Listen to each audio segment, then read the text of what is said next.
It is great to be back in my home province and not minus 40 degrees Celsius. We're in Grande Prairie, Alberta for the Home Hardware Canada Cup.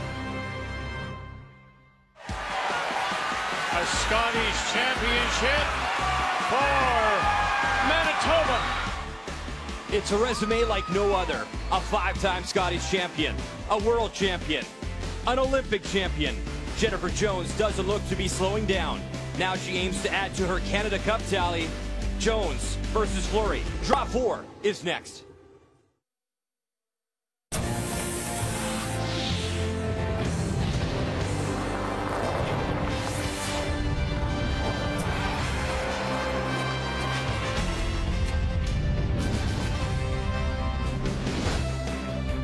Revolution Place is home to the AJHL Grande Prairie Storm, and this weekend and this week home to some world-class curling right here in Canada. Come on inside the building. Once again, I'm Brian Muger. Glad you're watching our coverage on TSN, joined in the morning draw by Kathy Gauthier. And Kathy, this tournament is simply remarkable when you talk about talent right across Canada, arguably the deepest field we've seen in a long time in both the men's and women's side. Let's go to action now. Last night, you got Olympic champions, world champions, Brier champions, former Scotties champions, and these guys, though, struggling. Brad Jacobs taking on one of the favorites in Kevin Koe. Well, they really struggled not only with precision, and it's weight like this that we're not used to seeing with Brad Jacobs. They booted stones, they burnt stones. It is not the Jacobs form that we expect. That was a steal of 2 as the draw went too far, and Kevin Koe and his team still perfect here in Grande Prairie. Meantime, women's action to the best of the business. Jennifer Jones, Rachel Homan, and this one came down to the wire. Well, it really did. Jennifer had great rock position in this last end, but when she was faced with a tough one, that's the Rachel Homan that has won everything this year. And that was a pretty good reaction that got some play on Twitter as well. A sigh of relief and another win for the 2-time Scotties champion. So here is a wrap-up from last night. 7-6 the final. Koe beating Jacobs. Reed Carruthers downing Brad Gushue 5-4. Brad Gushue, one of the hottest teams on the planet in men's play, but not a great start here. Mike McEwen downing John Epping 9-6. You see Val Sweeting getting on the board 8-6 over Tracy Fleury's team. Brings us to the standings. So Kevin Koe remains perfect on the women's side. Rachel Homan, Sherry Middaugh, they are top of the table. Sherry Middaugh, a great story as well. She won the first ever Canada Cup, and she's looking strong in this one as well. There's not a lot that Jennifer Jones hasn't won. Actually, she's won it all. Olympic gold medal, Scotties champion, world champion. She's won twice at this event. However, hasn't really found that magic so far here. No, there's just something that's just that little bit off. We know that Jennifer can make the big draws, and I've seen her make them this week. What has been missing is those big shots. That's what makes Jennifer tick. Calling it right out of her hand really hard or yelling right off, those are not two signals that say she's throwing the rock particularly well. She will be Team Canada at the Scotties later on this season, so they want to get some good momentum going here. As for Tracy Fleury, we've seen her at the Scotties before 2 times, her first ever Canada Cup appearance. Her best season ever so far as well. They're 6th on the money list, but looking for win number 1. Well, it's really interesting. They've had a 5-man team all year, but that's because they did not have players to go everywhere. So when they traveled, when they've had great results, they've only had 4. Here they have 5. Somebody's sitting out all the time, and it's been a bit of a struggle. But when she, Tracy Fleury herself, has to make big shots, Brian, here's a great example last night, trying to tap her own stone back to bring a third counter into play. That's the stuff that Tracy can do. We've seen her on the big stage before, and she told me at the beginning of the championship that she is not intimidated by anyone anymore. And here's the player that I'm concerned when she's not in the lineup. That is her sister, Jan Horgan.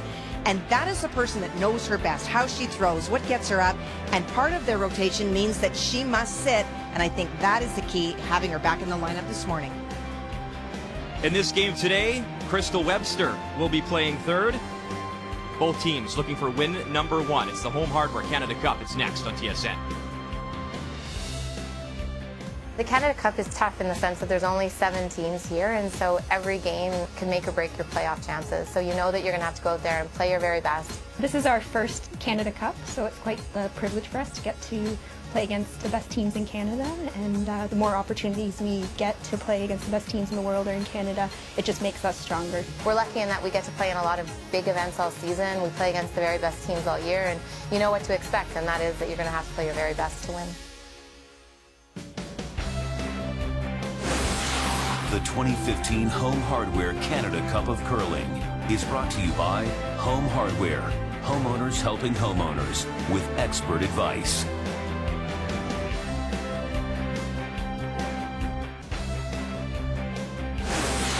The 2015 Home Hardware Canada Cup of Curling is brought to you by Cashmere Bathroom Tissue.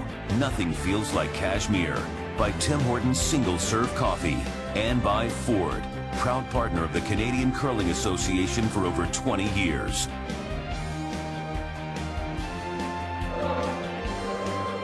Thursday morning in Grand Prairie, 5 sheets in play, including our feature matchup, Jones versus Fleury. It's time to meet the teams. Brought to you by Home Hardware, homeowners helping homeowners with expert advice.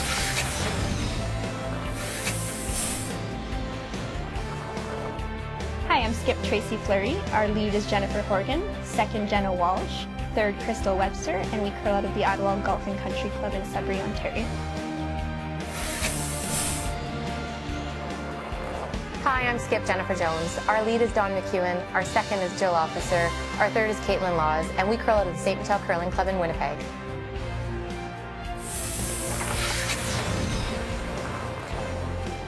Only the top 3 teams will make the playoffs, so a must-win situation for both sides. Team Jones, the Yellowstones, Team Fleury, the Redstones, and it is the team from Sudbury, Ontario with Hammer. So to start us off, lead, Dawn McEwen.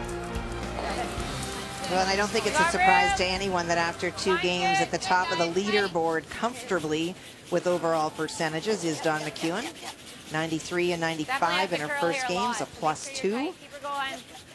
Keep her going. 3 months ago, gave birth to baby Vienna and has come back with her precision, when she never left the game whatsoever. What a huge start for the Jones team having Dawn at lead. 70 this way at all. I think it's 70. Yeah.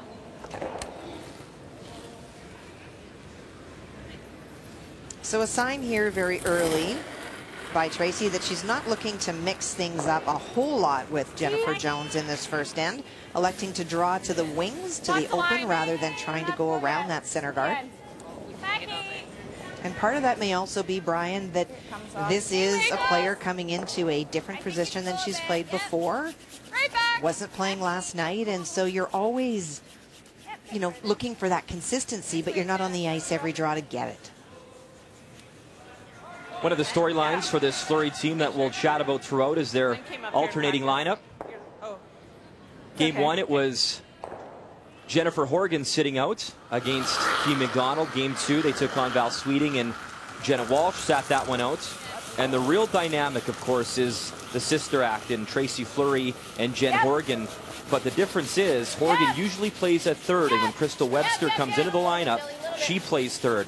How does that change the dynamic from that aspect, Kathy?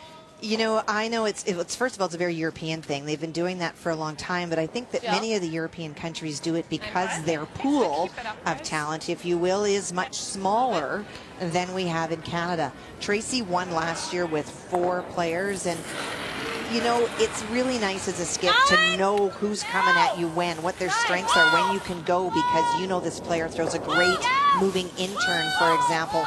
When that player is moving through the lineup and maybe not even in the lineup, it's a lot more thinking for sure for Tracy's part, and the chemistry's different.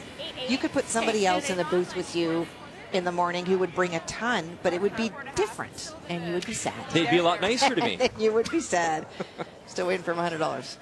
Just thought I would point that out.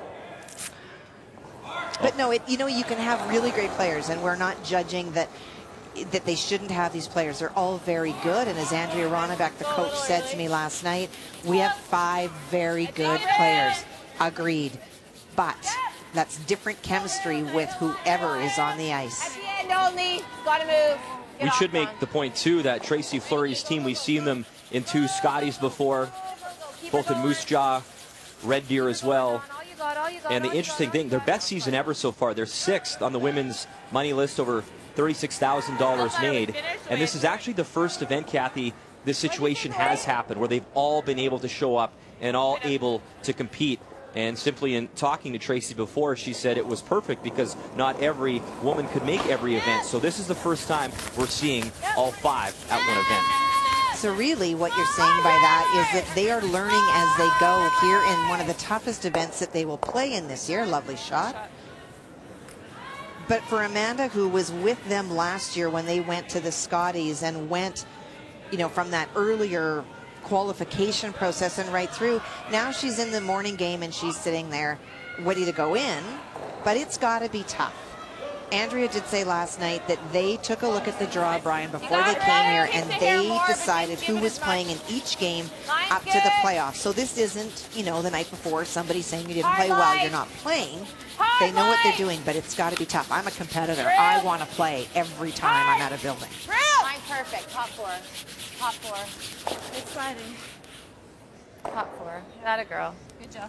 Jill Officer comes around cover and settles nicely, just biting the home hardware button. Yeah.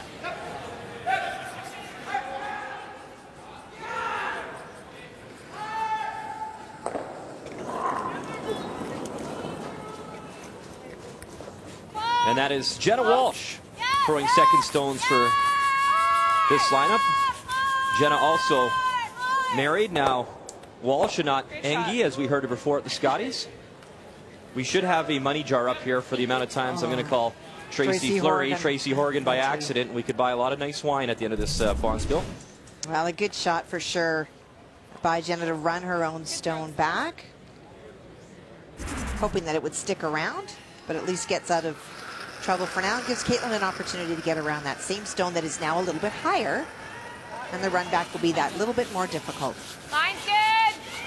Great season for this young woman last year, as we know Jennifer Jones has won many Scotties titles, but it was Caitlin's first ever Scotties win last season, and you're going to see a lot of this team in Grand Prairie because they will be Team Canada later on in the season when Grand Prairie hosts the Scotties Tournament of Hearts.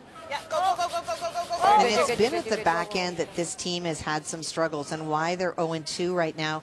Caitlin third overall, but a -2. That means in the 2 games that they've played so far, the opposing third has outshot Caitlin by at least 5% or better. So that means that when Jennifer goes to throw, maybe the situation isn't as comfortable for her as it's traditionally been.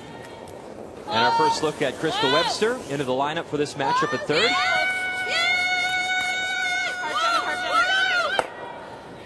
And a good way to start. Lovely run back.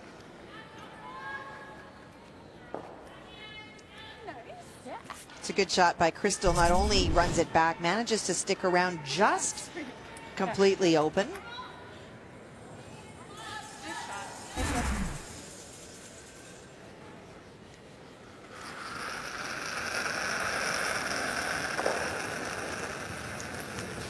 Whoa!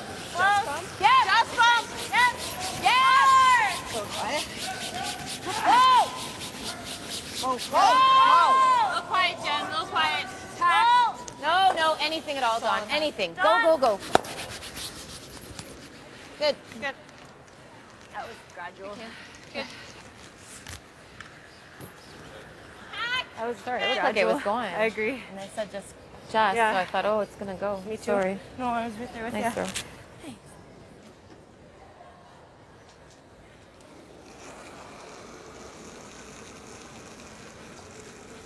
Closer to board. Whoa, pack. Close. Whoa. Yeah. Really trying to roll that stone away from the center guard. Force Jennifer to hit out in the wings. Pretty tough to roll under when she couldn't see all of it. I got it. Nicely done.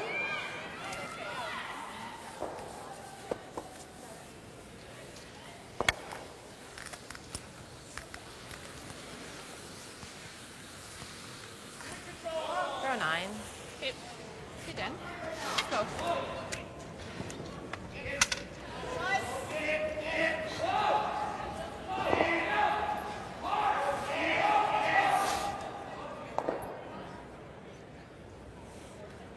Pretty incredible. 5-time Scotties champion. We saw her win gold for Canada in Sochi.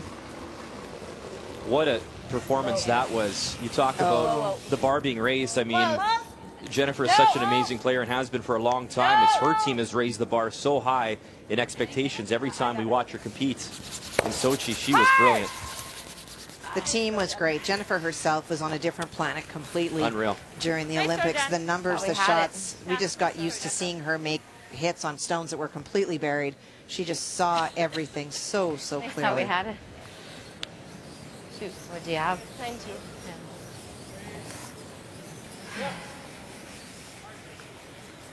Oh, wait, Trace? 9.5. Just roll. Had a great chat with Okay.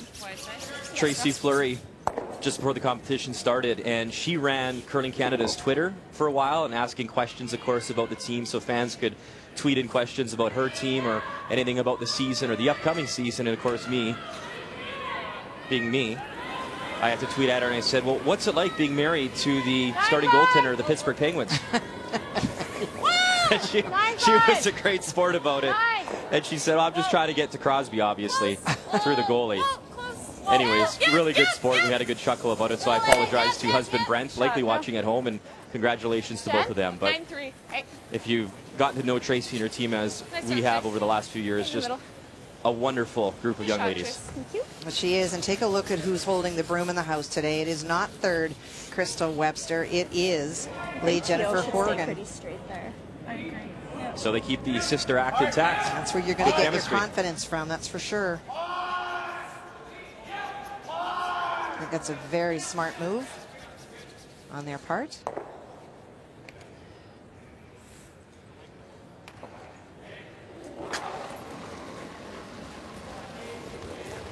Well, yeah. No. A little more finishing, I think.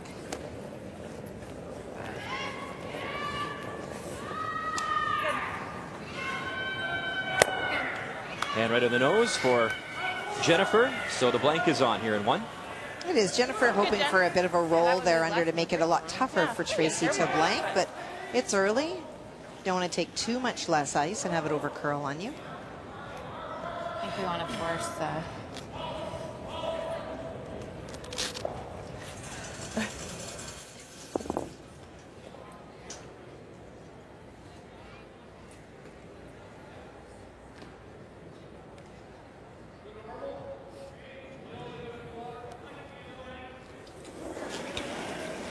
So after a conservative first and final stone on the way here from Tracy Fleury, looking to blank. Clean. Yep. Clean. Clean is always a very good sign, and clean it is. She cleans it right off. And a blank in one. Day 2 of the Home Hardware Canada Cup here in Grand Prairie.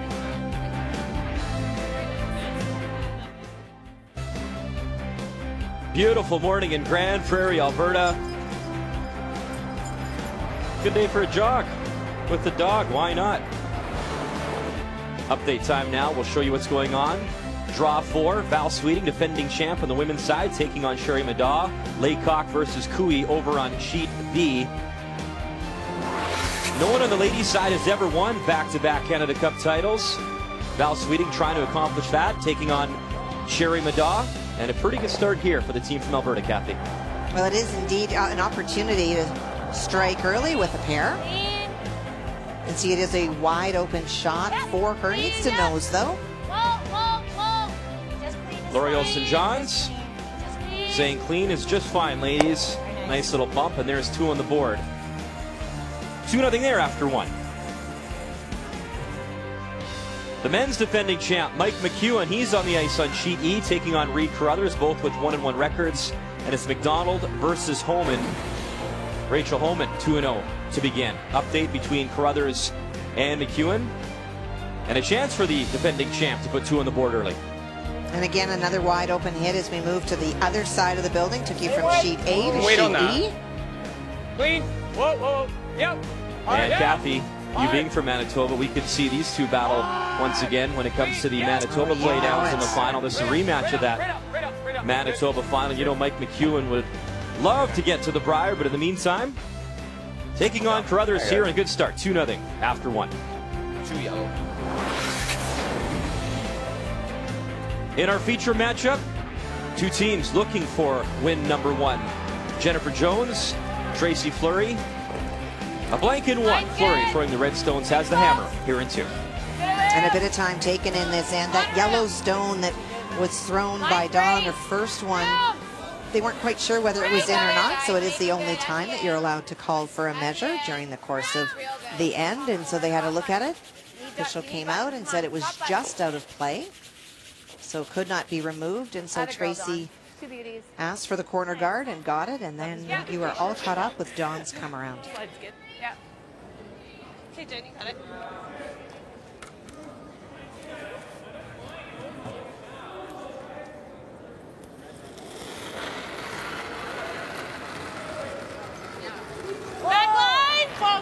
Asking Jennifer to move that stone. She can't remove it from play. Trying to tap it sideways to open up the shot stone.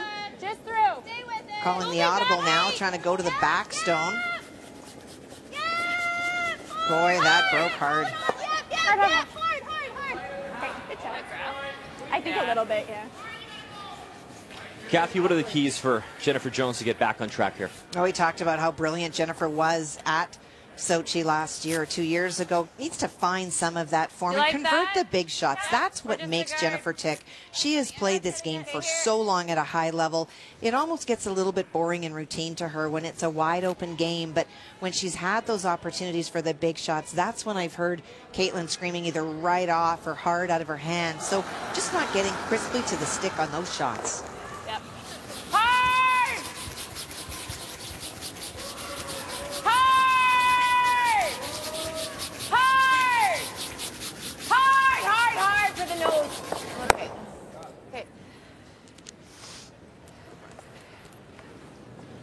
I love the attitude of Tracy Fleury. She says not intimidated anymore by any of these big teams. Well, she's not, and sometimes I think that kind of gets her caught up in a game. You gave a 3 or a 4. You can't afford to do that in a field that is this good, and it is that chemistry within the rotation that we've already talked a lot about, knowing who's throwing at what position, and I think very much having Jennifer Horgan on the ice is going to be key. Keys to the game brought to you by World Financial Group, helping Canadians have better financial futures. Jenna Walsh, the little hit and roll behind cover for shot stone. 10.5. Is it 10-5? It looked like less to me. I thought so too. It's a long one. We will keep you up to date. Of course, 5 games in play. Laycock, Cooey blanked the first, so scoreless in the second there. Same for McDonald, Holman. I should have made the bet $100 on that one. Forget it. For the blank. Oh well. I think it touched everywhere. You got to give me a chance to double down here, Kathy, at some point. No. I make one mistake, I'm going to run with it for the rest of the season. If you're just watching us for the first time, yesterday, of course, Rachel Holman so dominant with hammer in the first end. She does enjoy blanking, and then, of course, I say that, and she puts up 4 against Val Sweeting in the first end, so what do I know? Well, it's an age-old question. What was that about bringing another commentator in here for chemistry, Kathy? Did you not bring that up in the first end? Okay.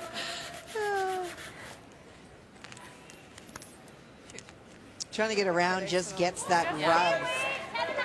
And so it is exposed. Your weight was a 10-5. For Jenna.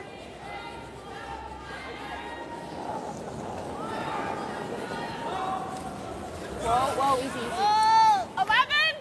Close. Easy. 10. Close. 10. Yep. 10. Whoa. Yours just. Nice. Well, Great shot. 2 peaches by Jenna Walsh first thing this morning. 2 very My nice light hit and didn't go rolls. off. And it is that down weight that this Fleury team does so well. We saw that last year at the Scotties. You heard them yelling 11. That's like a bumperish kind of weight. Easier for Tracy Fleury to call the line. Very predictable what it will do.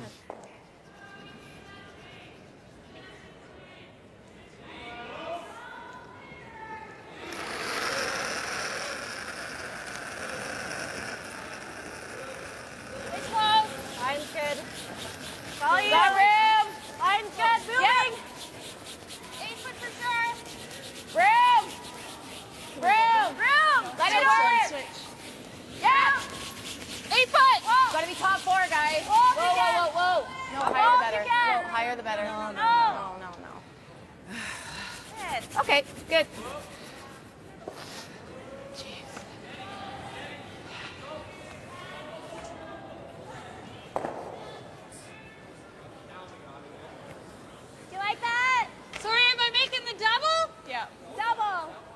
love it. I love it. Or here. I don't mind the hit and roll or double. Double.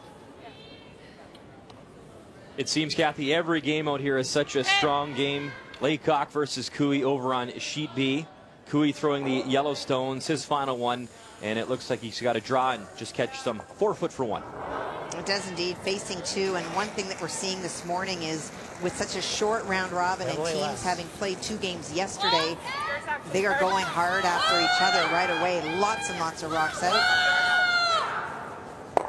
In our feature matchup, Krista Webster, nice little double, gets the yellow moving. Oh, that's a great shot, open and up the front. It looks like it just hangs on to touch 12. Meantime, the draw weight from Kevin Cooey. Good shots, Kev. Perfect. Yep. Right on the button for 1. What I think, Cooey over Laycock after 2. You just can't over curl.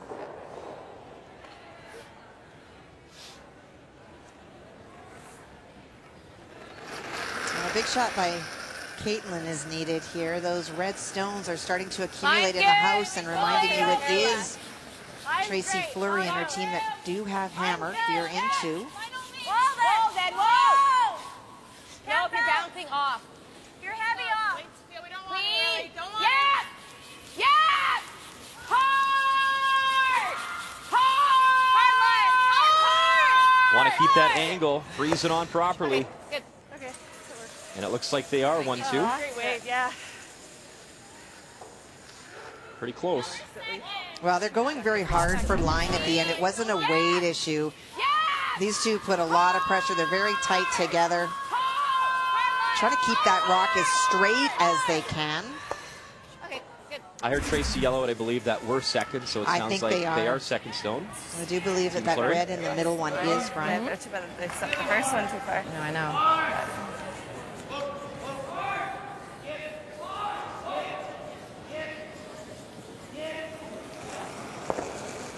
How big is that, the fact they are second shot here, Kathy? Well, it's pretty important, because if they're able to remove the stone and roll to the center, they being the Fleury team, there's your 2 on the table.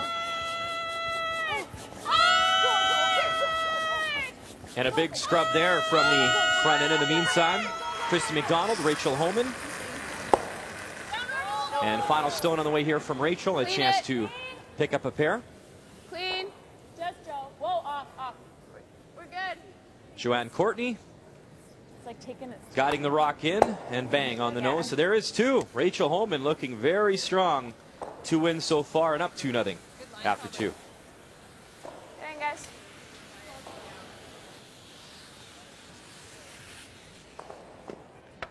You can see it is those 2 red stones, one touching the tee line at the front and one at the back, that Speed's good. are counting right now. Jennifer knows that she's not getting rid of both of those, so playing the That's freeze inside yet again. edge, right? Yeah.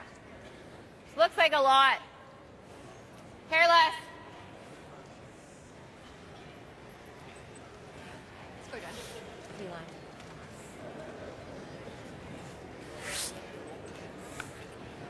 So second end. And a big draw here for Jennifer Jones, and a good time to check out what the ice is looking like. Roll in. It's been about 14-3, 14-4 between the Hogs. Rock clock. Play at home. There you go. You can see the time. So what number, Kathy, are you looking for? Probably about 14-ish. So maybe a little hot. She definitely doesn't need sweeping with this. Okay. And that extra weight, just the difference, Kathy. It is for sure. Yeah, we don't want to lose it. Like, Sorry. Jen. You could see that it wanted to move over there. Just that extra weight just held it that little bit straight. Do you like a 10-5 or? No, I like a 10 here. So for Tracy Fleury, really want to roll to the right side of the sheet as we look at it. Don't want to group those 3 in a row.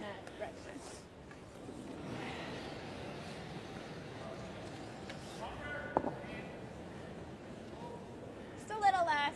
Looks like a lot to me. If they're moving. Yeah, I agree. Yeah.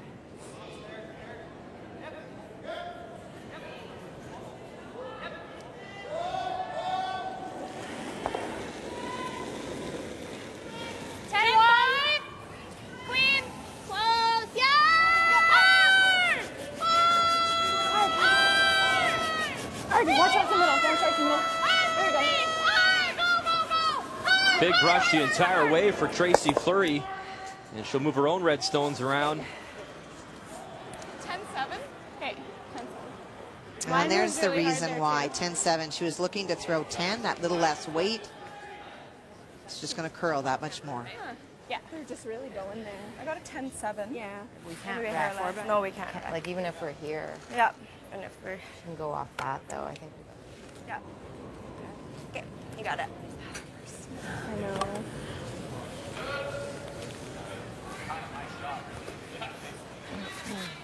There's a little pocket created for Jennifer Jones. we're line 3, so Okay. Let's go. it's got a 3. So it's sweet Well, for Jennifer the tee. We're trying to confirms that they freeze the do one have just 3. on the tee line corner. Team Fleury freeze it. does, line 3. But we can also freeze the back one. So Okay. Hey, Jen. Let's make this. so that was back 8. Yeah. It's just a hair less.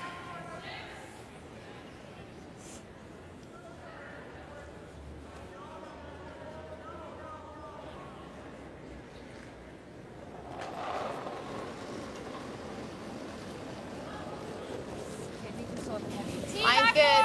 We can still wait. Still a little hot. Yeah. 14. Yeah. Line only back 8. Whoa. Back 8. Oh. Yep. Back 4. Back 8. Oh. That is amazing that Dawn knew that right away. She knew the whole time where that stone was going to be. It's good. And it does settle in there for shot stone in the pocket a bit. That's good, Jen. Yeah. Good, Jen. I think it's Something quiet. Can you get it off of this? Yeah, that's what I'm wondering. Okay, just a hair on so. this side. Quite a bit of weight. Peel, eh? Nice 8. Yeah. How many can she score here, Kathy? Well, it's interesting. I don't know that they've actually taken a look at it yet and realized that Jennifer also tapped one of those stones back. So it is, in fact, Right the on the 2 nose is red pretty stones good. at the Really don't back wanna touch that red one, eh? that are Okay. first and second. Right on the nose. You see that yellow stone at the top of the 8-foot actually outcounts that one right beside the yellow stone. So they're second and third. Finding hair. So they're playing to clip the back one Right on the nose. Okay. I like it. for 2. Got 2.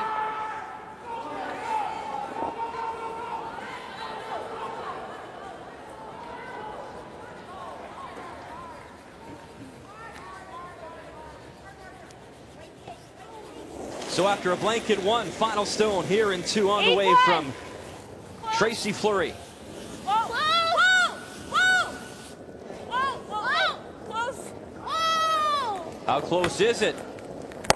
Get the yellow, squeak it through. Shooter sticks around, and it looks like 2. I would agree. 2. So a nice start for the team from Northern Ontario. Tracy Fleury puts 2 on the board. More to come right after this. Well, Kathy, that shot was so good it probably made Tracy Horgan proud as well. Well, it does. You know, it's one of those ends where they can feel the momentum going, but then Jennifer's last shot is at such an angle that it's really not that easy. It looks bigger sometimes on television than it is in real life. That hole was not that huge. And for Tracy, a chance to capitalize early. Lovely throw, scores the 2. The key shot brought to you by Cashmere Bathroom Tissue. Nothing feels like cashmere. And I was trying to be funny and failed there again to make even Tracy Horgan Epic. proud. 2-0. That is the score here at the Home Hardware Canada Cup, Day 2, our second morning draw. Jennifer Jones and her team will have Hammer here throwing the yellow stones. Yeah, I think we're there. And that's really important for both of these teams. They're both 0-2, and they're both very good teams. And they know that, and they're not used to being 0-2. And so when you have a chance to score multiple points, you really want to convert those first thing this morning. That applies to Jennifer and her team as well, just to give you that confidence back that it doesn't really matter what happened yesterday. You really are the team that you thought you are.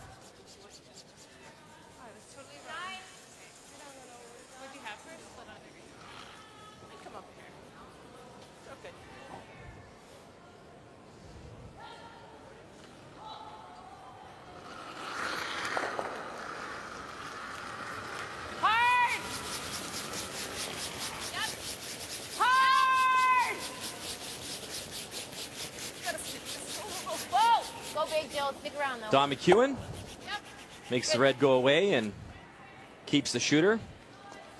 Our Bob Weeks has been doing a great job on TSN.ca doing one-on-one interviews with the leads, which I think is a great idea. And one of them on .ca is on Don McEwen, so basically it's a really fun interview and asking a variety of questions. And the one I like the best, Bob asked her, what about just 1 week all year? All curling teams get referred to by the lead's last name, so not Team Jones. How about Team McEwen? And she responds, I love that. That would be awesome. How do we make that happen? And you were a front-end player, right? Yeah. Come on, Team Goche. Awesome. Just once. Just awesome. As long as we're winning. If we're not, then the Skip can have their name back. So Bob Weeks doing a great job with those. If you want to watch a lot of his interviews and video feeds and blogs, you can go to tsn.ca/curling and check that out.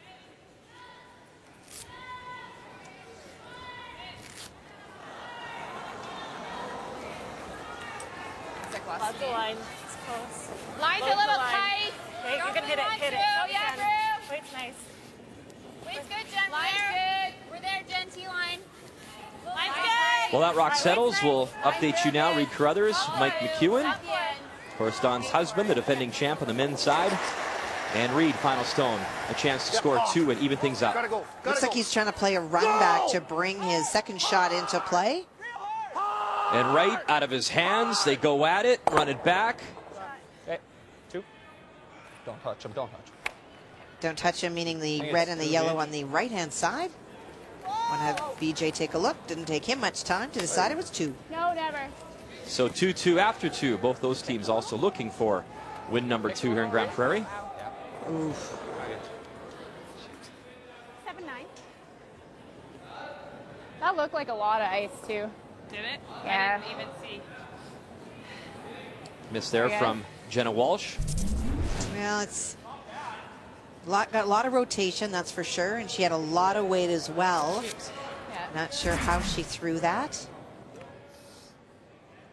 And it's easy too, Kathy, for us up here to analyze the shots, but you played that position before as well, and if you're in the hack and you feel maybe that's a little bit too much ice, I guess it's kind of on you to communicate that before you throw the stone. Absolutely agree. After it's over, it's too late to second guess. Okay. Boy, trading opportunities Yeah. here this morning. It was cleaning. God, okay, freeze to it. I don't hate the run. Heel? I don't mind the run. Okay. Just try to roll my shooter out of there. Whatever happens. Yep. What'd she say?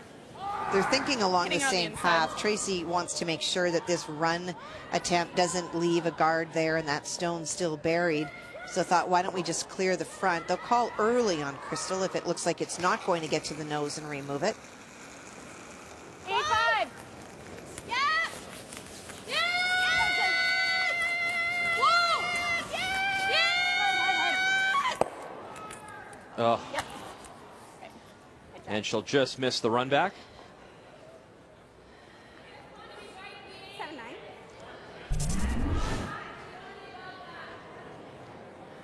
7-9. It takes the other turn. You can see that if it had taken the other turn, she would have got a piece. She does open it up, though, and roll towards the center, something that they may be able to use.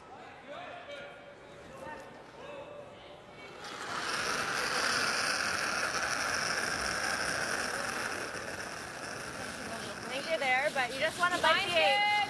Just bite the 8. Yeah, Broom. Just bite the 8. No line at all. Line's good. Just bite the 8. Well, then make it. Okay, we're okay. Just bite the 8. You're there. Stay close. There it goes. Stay with it. At the end. Line's great. At the end, Dawn. Easy, Okay, you're go, there. go, go. Go. Hard. Harder, harder. Go, go, go, go, go. Good. Shot. Some updates from other sheets. Val Sweeting, a 2-1 advantage over Sherry Madaw. Sherry picked up a single in the second. Same did Kevin Cooey, taking on Laycock. 1-0 there in the third. 10. 10-5. What do you think? Yeah. 10-5. Yep. Whoa. Whoa. Whoa. 10-5. Whoa. Whoa. Whoa. Trying to get the inside roll and roll under. And you roll. Yep. And right in the nose for Crystal Webster. We talked about this rotation, Kathy, off the top of the show. Fairly young team led by Tracy Fleury. What does Crystal bring to the dynamic of this roster? Well, I asked Andrea that actual question last night, Brian, and she said, you know, the single biggest thing was just some new energy because the team had been together, and so you insert a new player who's excited to be a part of the lineup. She definitely brings experience with her. And just probably a new way of looking at things, which is always important.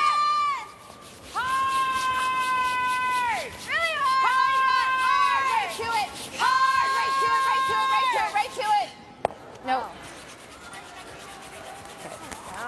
And Caitlin Laws, her shooter, will spill That out. actually curled. Yeah? Quiet, if anything. I think for Kayla, that was a good 10. Are they just being tricked by the ice here, Kathy, on this end?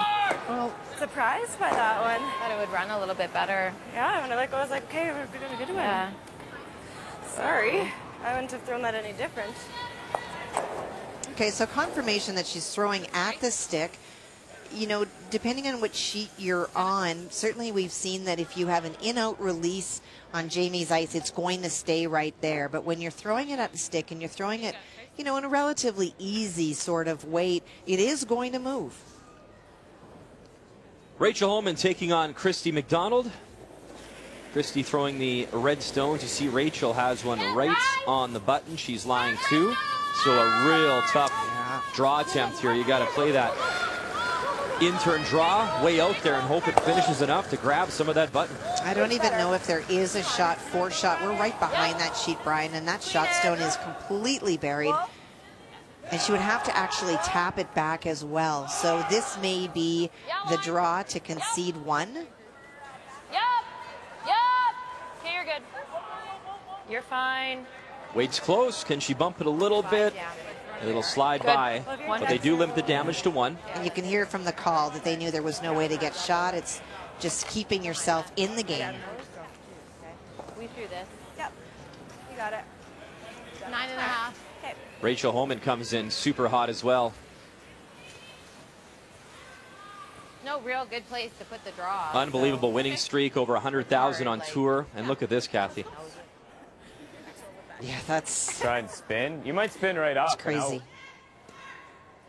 Having a fantastic year. What a great bubble to be in as a team when just everything comes together.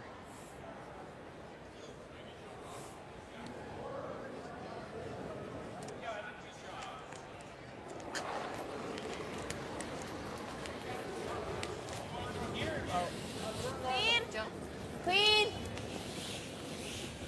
Looking for the nose. Good. How'd I go? And it hangs on to some paint. So with hammer here in 3, Jennifer Jones, Nice try. line 2. Shot. Looks like it's going to finish. I know. Was it it? bounced more. 9-3. We're shot. 9.5. Okay.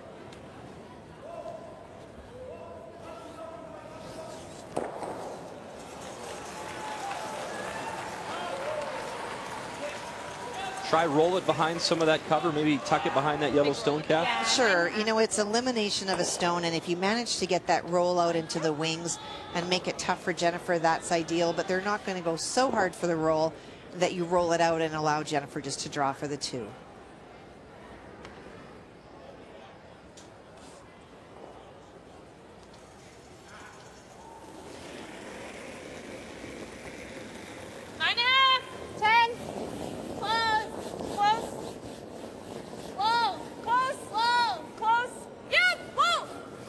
As Fleury looks for the perfect roll, makes the hit, try to drag it over.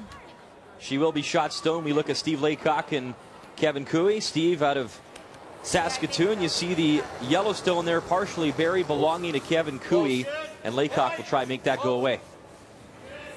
Whoa, clean. Whoa. Same shot. Whoa. Whoa. Whoa, guys. The Myers brothers and Colton Flash It's close. forming this team out of the Nutana. Sweep it, Duke. Hard flash, hard flash, hard Move flash. the hard yellow, flash. flashes on it, drag it back. Wow. I don't know about the shooter. 1 for sure.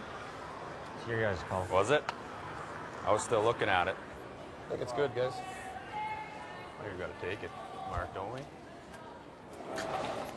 I was looking at this one. We'll come back and sort that out. But first things first here, Jennifer Jones, final stone.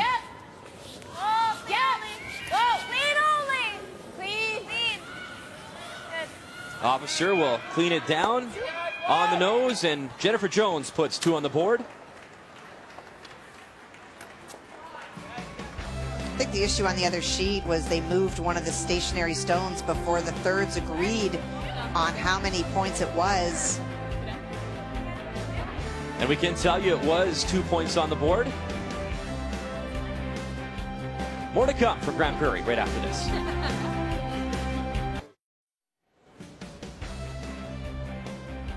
Just a reminder, BMO Raptors basketball on TSN continues Saturday. The Warriors are 20-0 to start the season. Steph Curry has been unbelievable. How about the Raptors, though? Big comeback win against Atlanta. You can watch that one 5 Eastern time on TSN 2 coming your way on Saturday. Steph Curry has been absolutely phenomenal. Saw a cool article, too, on him as well, Kathy Gauthier. He's like a 4 handicap. His dad, Dell, said he could be a pro golfer if he put as much time into golf as he does basketball. So a very cool story in the NBA. In the meantime, welcome back to Grand Prairie. Our focus obviously on curling. Jennifer Jones taking on Tracy Fleury. A nice 2 for the Olympic gold medalist from Sochi. As we're tied up at 2 here in this Thursday morning draw. Team Fleury with the hammer now, throwing the red stones. Go.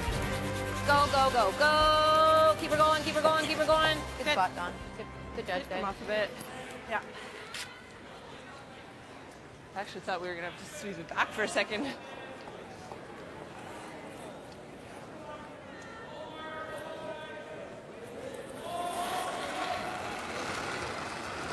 Good rock position again by Dawn, the tight guard, and then going around. Jennifer could probably see just that wee bit from the hack. Has to be really careful she doesn't get that rock out of play or it goes back. Sit. Good shot. Good. 4 feet.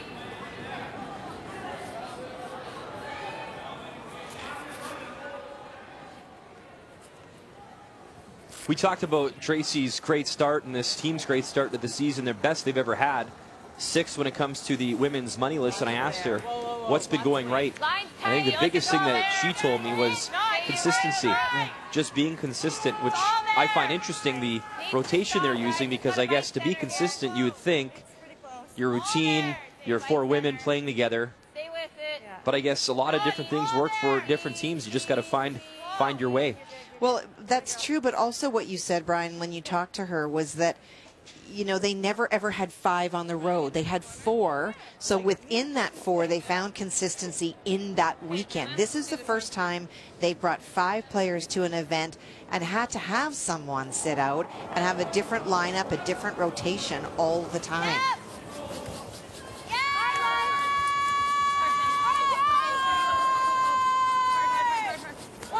Trying to hold it straight for Jenna Walsh, run back, and she'll miss the stone, top 4. Not bad, though, still rolls to a corner. Let's update you now on the all-Manitoba matchup. Reed Carruthers, Mike McEwen, and a rematch of the Manitoba final. Final stone for Mike McEwen out of the Fort Rouge in Winnipeg. Easy, off, already off, lying off, 1. He's going to try and maneuver that little port and draw in for 2. Danny, just Danny. Matt, hard, hard, hard, if you can. hard. Okay, now it needs to stop. And they'll rub on that red guard, so just a single for Mike McEwen and a 3-2 advantage after 3. I'm not sure if that picked something. It seemed to just go sideways very quickly. Quite a big chunk of it now. We got 2/3. I saw you do that at the Briar Patch last year. What, 2/3? Sideways very quickly, yes.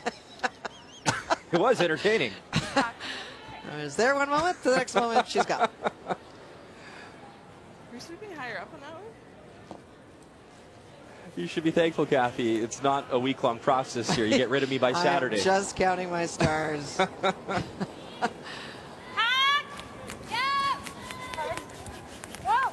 Good communication up and down the sheet to what they can see of that stone.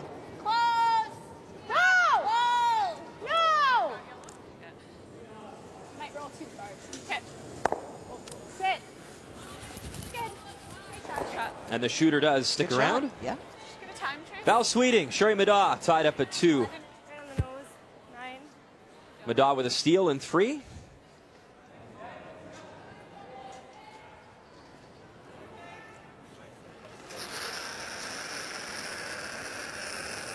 Good shot by Jenna Walsh. It forces Jennifer Jones to chase out there in the wings. Clean. Off. Good.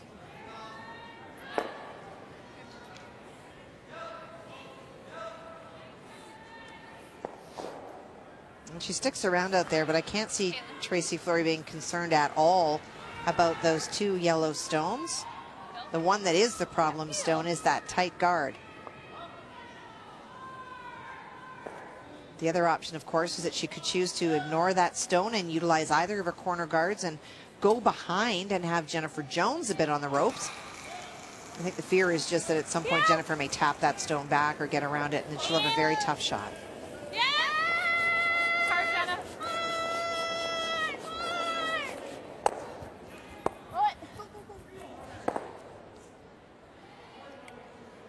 May have just squeaked in to touch some blue paint, top 12. It's on, but we're 1-2. Oh, there you go. Confirmation. Thank you, Jen. We just show a center guard. Close. Start. Okay, I think A couple more licks. Yeah. Thanks. You heard Jill say maybe we throw a center guard. For sure you could do that if you wanted to. Electing instead to go around the corner. It is risky, in my opinion, to go around corner guards when you do not have last rock. You're also leaving the 4-foot and 8-foot area open for your opponent. No line yet. Get off for a sec. You got no line. You got it. Well done. Above the tee. Go if you can. Above the tee. We can go. Yeah, go. Go. Keep her going, Jill. Go. Nice spot, Caitlin. Nice, Caitlin. Double leg. I know. Then I was like, refocus, focus. Nice shooting. Thanks. Jill said she was tight on her second one, eh? That's what you guys hit it, yeah.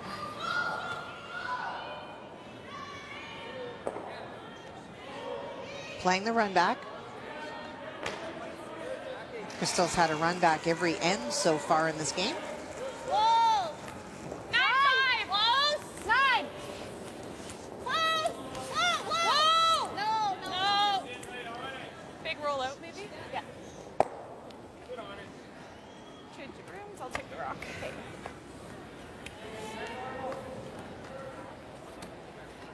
Get out of it. Yeah, up there. I don't have to be buried. Yeah, edge to edge. Yeah. Okay, so this is where we played in the first end. Finishes, Yeah. There? Yep. You got it. Nicer. Yeah. A great opportunity for Jennifer and her Could peel it team to out. put a lot of pressure. Could peel that out. Yeah. Yeah, I don't remember that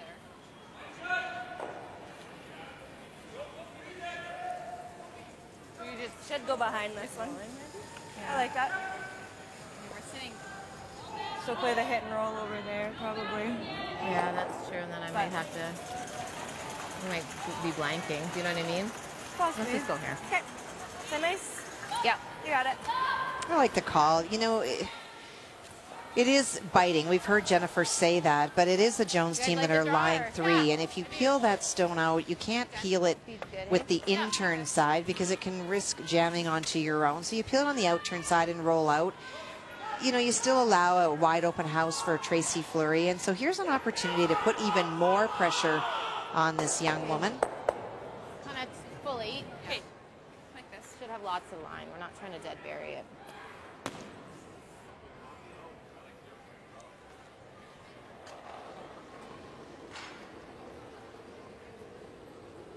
Mine's a little tight. Little bit if you can. Fine on me, Caitlin. Okay, you're okay. You gotta go wide. Hard wide. Hard. Full 8. Mine's okay. Mine's okay. Just bite the 8. We're full 8. Almost. Yeah. Well then. Higher the better. 1496 just tells you how far you can bring it with the brushing, Kathy, with this ice. It is great sweeping ice. Good, Jen. Good, Jen. And the importance of throwing it to those brushers. A little deep. It slides, and we saw yesterday, not only did the curl stay on, but the ice surface stayed very firm through the entire game, which is fantastic. Jamie's done a great job. That is head ice technician Jamie Barassa. And I believe Jamie's doing the ice as well, Kathy, for the Scotties. So really good opportunity for these women's teams to get comfortable not only with the building, the city, the ice, knowing that that's obviously a big stop later on in the season. And for Jamie, as he's watching what's going on, for him it's also a great chance to see, you know, if he's trying anything new in this building, what it will be like, will it hold up? I think that, you know, the feedback that he's getting from the players is that they're loving the conditions that he's providing. Pretty good. Close for line. Watch the line. Line good. We're a little hot, Jen. Where? Little bounce. Coming down. It's coming we're down. T line on its own. T on its own. Coming down. Coming down. Okay, well, we're going to rub off, guys.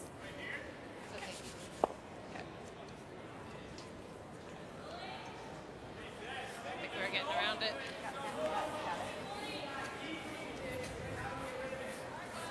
So close, Trace. Yeah, I know.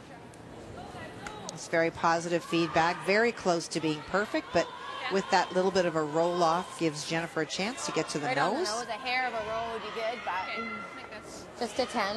Okay. Not only does a nose remove that stone, but you can see with a nose hit, Tracy will not be able to hit it on the nose and get shot, so it'll force her to draw again, but this time the scoring area will have shrunk dramatically.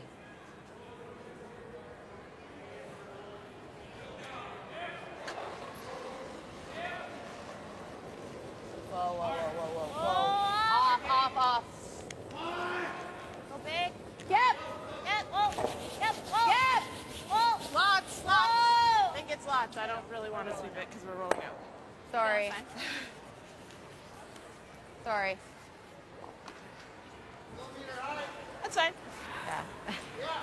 Split out with too much in the hot So the draw for one here for Tracy Fleury. Better fun, yeah, doesn't it? Okay. It's okay. I had a 4. So same should be good in this path, I think. I think with a so, little yeah. seat. So very much the same shot that Tracy just threw, just talking about paths. You had heard her ask the time, Kathy. She said, I had a 4. For viewers at home, what would a 4 mean? Is that a split time? It could have been 4.0, so that's from the back line that she'll cross now to the hog line. So 4.00 is what it would have been. I got 4.1 on that one.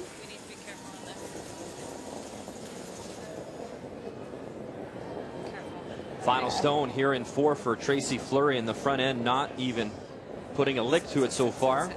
Jenna Walsh, Krista Webster wanting it to sit, urging it to sit. It has to sit. Oh my. It will slide right through the rings, and look at the damage. A steal of 4. I slid out really fast. Jennifer Jones stealing 4 for a 6-2 advantage here as they search for win number 1. What a turn of events there. In the meantime, update for you, Sheet C, McDonald taking on Homan. And final stone here for Christy McDonald, her team from the Granite Curling Club in Winnipeg. And what an opportunity here. You see down by 3. And this throw to try tie things up. I looked over at one point, and Emma Miskew was playing a hit and just hit the stones wrong, wound up jamming their own out, rolled right, Christy's stone right in front of one of theirs, and allowed the opportunity to draw for 3. And the McDonald team obviously have been able to continue that through. You're good. Leslie Wilson, Renora Westcott with the brush. And good enough. So a 3-3 score there after 4. More to come from Grant Prairie right after this. Time for a flashback. 2001 Canadian Juniors taking place in St. Catharines, Ontario. The men's final, Manitoba, skipped by Mike McEwen, is third. Denny Neufeld. They face Newfoundland and Labrador, skipped by Brad Gushue, and his third. Mark Nichols. Gushue and his team won in 9 ends. 8-3 was the final. It was Gushue's 6th appearance at the Canadian Juniors. He would win the World Juniors in Utah as well. And what history I'm telling they have. Wow, they're just does Brad babies. Gushue age, though? No, really? He looks not like at the all. same guy. And a great segue, Drop 5 later this afternoon on TSN. Brad Gushue looking for win number 1, taking on Mike McEwen, Vic Rauter, Cheryl Bernard, and of course, Russ Howard with the call. TSN 1, 3, and 5. Now, there is one other player back in 2001 also on the ice, and he's also on the ice this morning. Who do you think, Kath? I don't know. Doesn't look like anybody I know. Da-da-da-da. That would be one Nolan Thiessen. Wow. Unbelievable. Won a silver medal there for Manitoba. He was also on that squad. I hope you can see it on the Jumbotron. He's on the ice this morning. So a very cool flashback and a cool memory for these guys. And there's a memory that young Fleury would like to forget. A steal of 4 in 4 for Jennifer Jones. Tracy Fleury had to draw and just get a piece of the 4-foot. She slid right through, and that is pretty devastating to try and battle back against a team of the caliber of Jennifer Jones. You know, it is one of those things. They talked about the path. Her split wasn't bad. If she split 4 on the first and 4.1 on the second, that would tell you that she was in the ballpark. The challenge was she got to a different path, a path that was a little bit faster, and just no pebble there to slow it down because they've been in there so many times. So unfortunate. Tough road to hoe to come back, that's for sure. So we just talked about Nolan Thiessen, had that great flashback. Technically, he is on the ice. He's probably having an ice bath in his hotel right now. He's actually not on the ice this morning, but hopefully Nolan back in his hotel is confirming that that was himself. Yes. He could tweet in that he is having a nice bath if he wants to right now. We don't need pictures. Anyways, the beauty of this sport, though, Kathy, and you've been a part of it for a long, long time, is seeing these young men and women develop in juniors, and they come up and dominate on the men's and women's stages, and it's really great to look back and see how far they've come. Well, and the really great part of it, I think, too, is that they stay in the sport. So often, once you get out of juniors, you know, life overtakes. You're in university or college, or you have a new job and your boss doesn't want to let you travel, and so people walk away from the sport seemingly for a couple of years and just never come back to it. So it's wonderful to see that many of those former junior champions or those that got very close to being champions are still playing the game that they love and still playing at a very high level. Backline! Backy! Lower backline at least. Yeah, backline.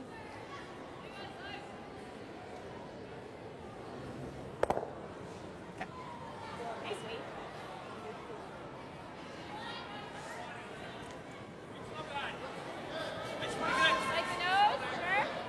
The game plan pretty clear for the Fleury team, and that is to keep rocks in play, try to utilize all of the opportunities that are presented by having rocks, freeze, tap backs, go around corners. And for Jennifer and her team with that 4 points in the last stand, they'll just try to minimize stones. Also gives them a really good opportunity to figure out that little bit of what they've been missing, whether that's release, whether that's ice reading.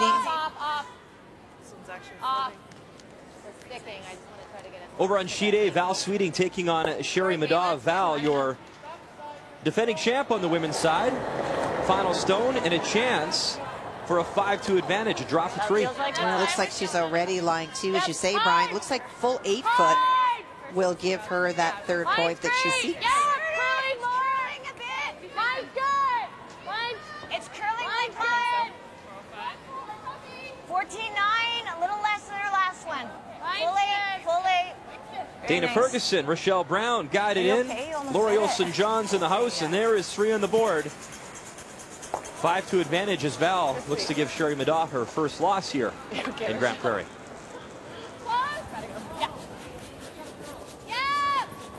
That's the one thing Val really talked about too, being from Alberta, losing those back-to-back Scotties finals. She said she would love to get some great momentum in this city, in this building, and try to carry it forward and qualify to represent Alberta once again. You bet. 4:15. And we can update Nolan on Twitter. No idea who that dude is on the left. Thanks for the horrific memory, Mudryk and TSN Curling. You're welcome. Should go across the top. Yeah, we don't want to hit. Make sure. Or we guard. Come here for a sec. She's got the in off. Right. If we try and I would just rip it. Shade less. You just miss it. It Over on sheet B, Steve Laycock, Kevin Cooey. Kevin with the Yellowstones. And his final one on the way. Well, already lying 1. Definitely all there to me. Right on the button, guys. Lionel B, you should have a bit of help. His team out of Calgary, Kathy, really getting the chemistry going after a year together. Mark Kennedy, Good shots, Kev. Brett Lang, Ben Hebert. Really good. Well, all great players. Everybody knew that when they got together, but it does take time. It's just 2. All new positions, different roles, different teams. And a 3-2 advantage as he's my guts successful in his drop to 2. There, but Yeah. And you might wonder why all this discussion, you're already lying 3. They just don't want to make the situation better. what do you guys think? Yeah, I liked it. Really tight. Yeah. Yeah. And Pretty we wanna hard to guard run the those 2 left guards side, without left side, yeah. Just we wanna one fight of them center, coming in the like, house. Here. Okay. The other one is there. It's just there's Mike ways McEwen, they could a put it 3-2 on. advantage Yeah. over Like Reed this. Carruthers in 5. Reed Okay, speed's with the nice hammer. here. Yep. Did you see They something? blank the or- 4th end. No. Okay. Nice and tight.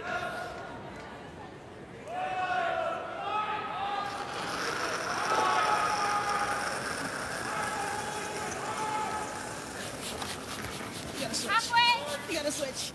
Needs to curl, guys. Needs to curl. Wow. We're just over if we even are. Okay. Okay. Well, they're hoping now that it'll Okay. stop, and it did. Sorry.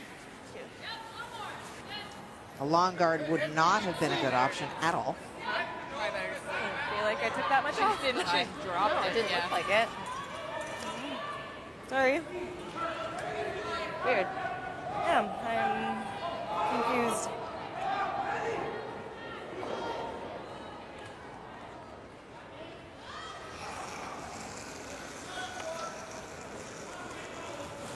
So let's see if Crystal Webster can take advantage.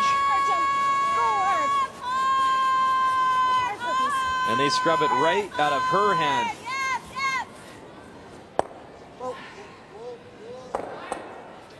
Here you go, Jenna. And the shooter will hang around for 3rd shot, Rock. I don't know. Like, got that. I mean, I can go there. Would you say there or top 12? In front of it. But if she makes the double, then it brings 2 into play, possibly.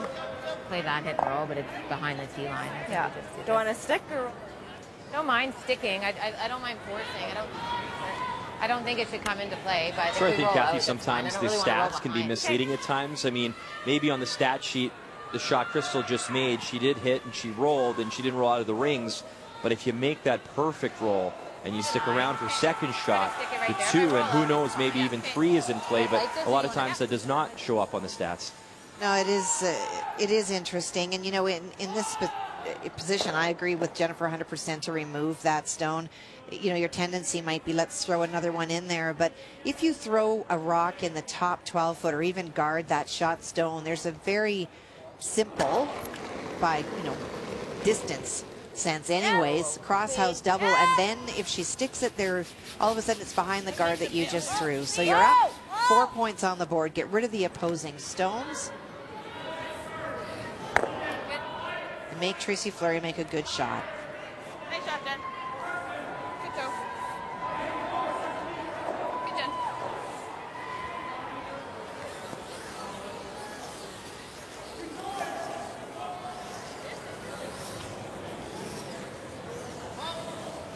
As a former front-end player, Kathy, and your skipper maybe makes a mistake like Tracy did in that last end, what did you used to say? Were you that vocal person?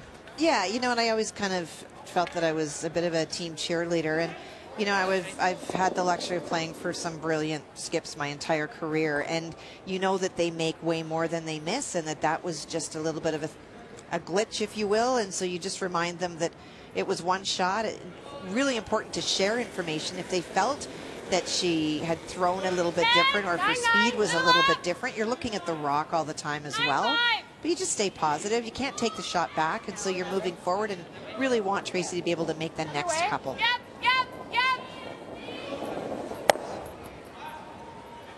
10. Even if I roll out, be aggressive. Okay. Get that one. 10. And I guess if you're Jennifer, you want to see her try make another draw, don't you? You bet. Just roll away, I think, even if I roll out. Okay. Well, and that speaks to exactly what you said, Brian. She said be aggressive. Even if they roll out, they want to roll to the wings and force Tracy to make that draw. Yeah.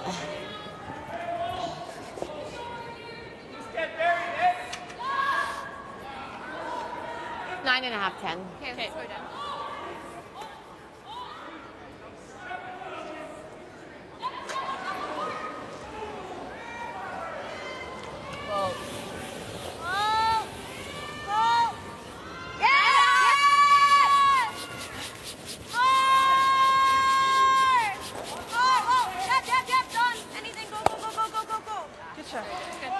And a little roll, but it settles in the forefoot, so now a choice for Tracy Fleury, hit or draw. That's the hit. Sorry. Good, Jen. Good nurse. Nice throw. Good nurse. Yeah. Shoot, I really wanted to throw more. 10. I always do find it interesting, Kathy, over the years we've called many different teams, men's and women's, and just that preference. Some skips will instantly, even a rock on the 8-foot, they'll put the broom down and they'll hit all day long, and yet you can see that stone right where it is, and I've seen skips choose to draw. Glenn Howard comes to mind. He just had that draw weight, and he would just draw all day long and make 99 of 100 of them. And there is no question in my mind that this shot selection speaks to confidence. Queen! Yes! Queen! Tracy Fleury, final stone here in 5. Queen! On the nose and sticks around, so after giving up a steal of 4, she's back on the board with a single. But an uphill battle still to come here in Grande Prairie.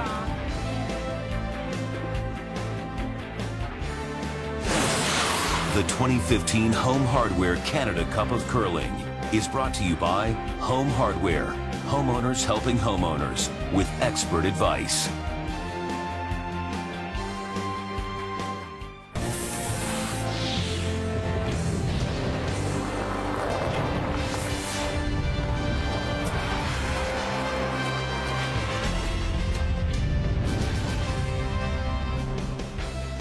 Well, a view from way up high of Grande Prairie. There is some snow on the ground, but it is absolutely beautiful conditions while we're up here this week, and getting better outside, getting better inside for Jennifer Jones compared to yesterday. And Jennifer is with Brian.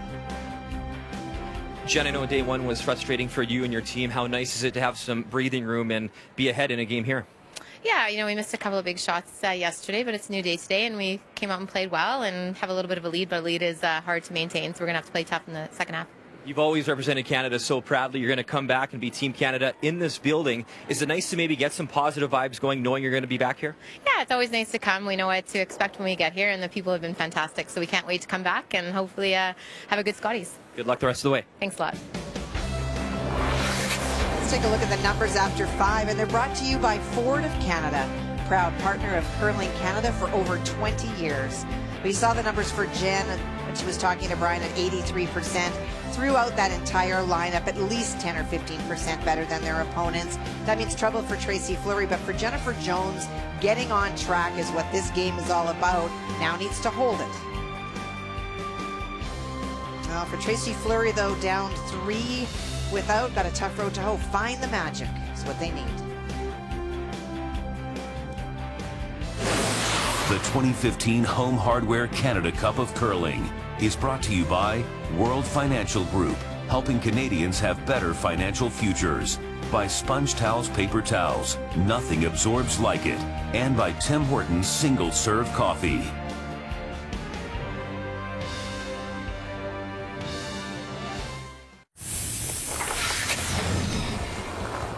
When you slide 2 hakes, you're getting so close to the hog line, I was worried that the lights were going to go. Nice thought we had it. Shoot. What'd you have? 19. I was thinking maybe we don't play that. Maybe we just draw around this one. Seeing much inside out, I might play the double across the thing. Yeah, that was my other thought, but I don't mind drawing. I don't mind the run. Wait, yeah, we don't want to really. Don't want to. Yeah!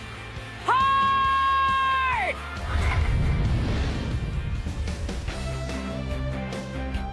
Those are the sounds of the game, and the games continue right across the ice at the Revolution Place. Reed Carruthers taking on Mike McEwen, his final stone in 5. Looking for the triple.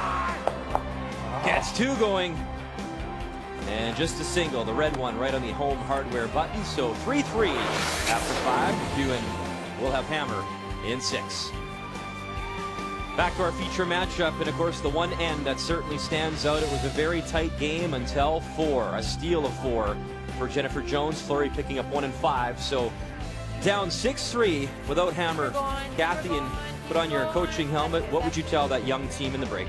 Well, you need to, ensure about rock position. So you need to keep them in front. They're going to not eliminate stones. Jennifer Jones is going to play. She is not prepared to run away yet. She told you that it's tough to hold a lead. So there will be rocks in play. So it is about getting in front of those stones, tapping them back, minimizing the times that you're playing the hit.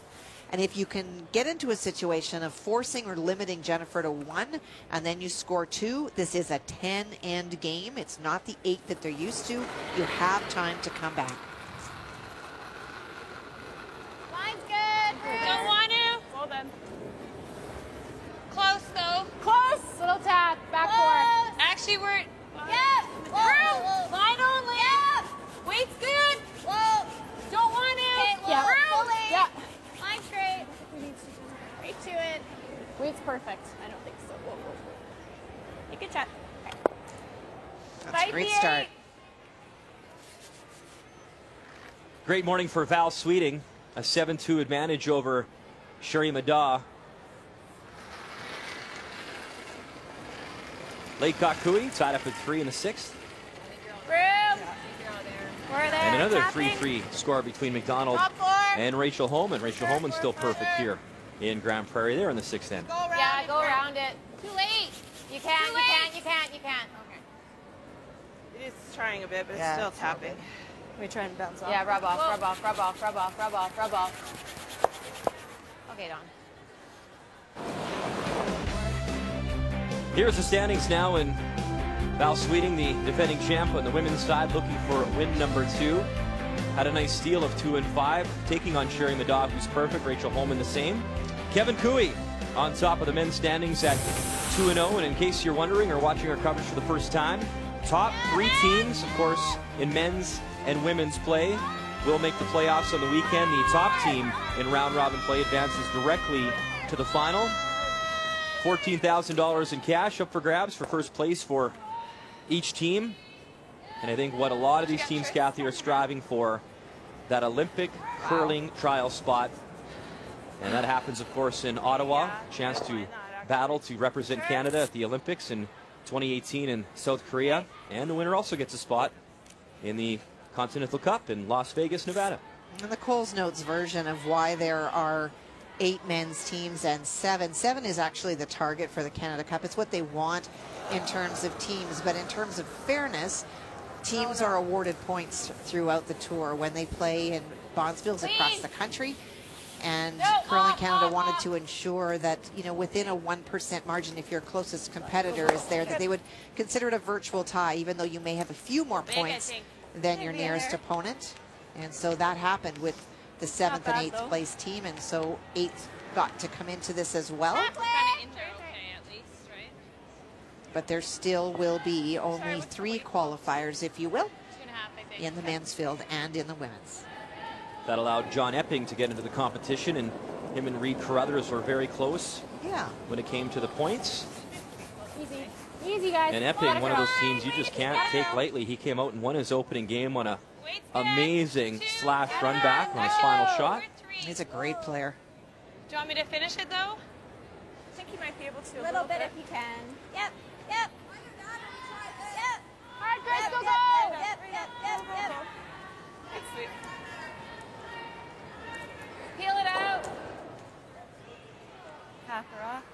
That's the intern, I think. Yeah, I think. That's the in? Yep.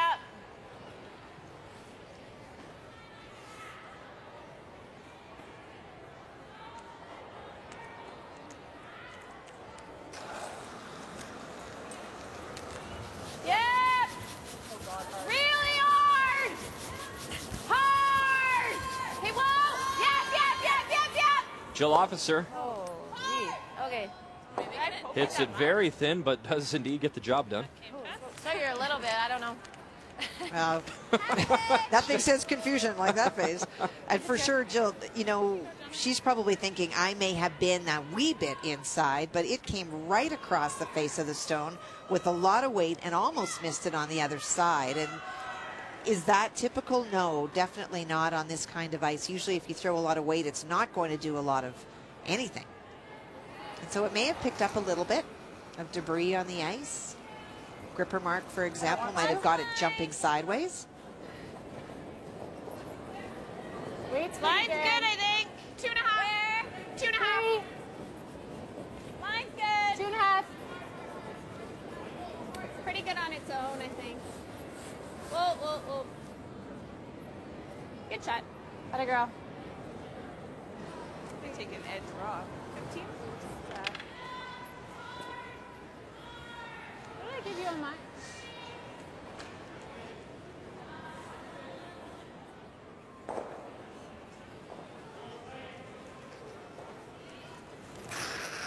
Caitlin Laws now will try to remove the guard.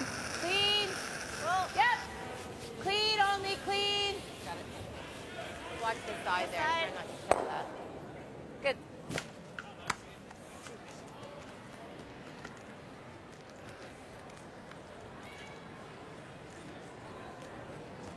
So Tracy electing to throw another guard. She could also play right down on the face of her own stone, that red stone that is in the 8-foot. Makes removal pretty tough for Jennifer Jones at that point because she'll lose her own and it would take her 2 shots to move the shot stone out.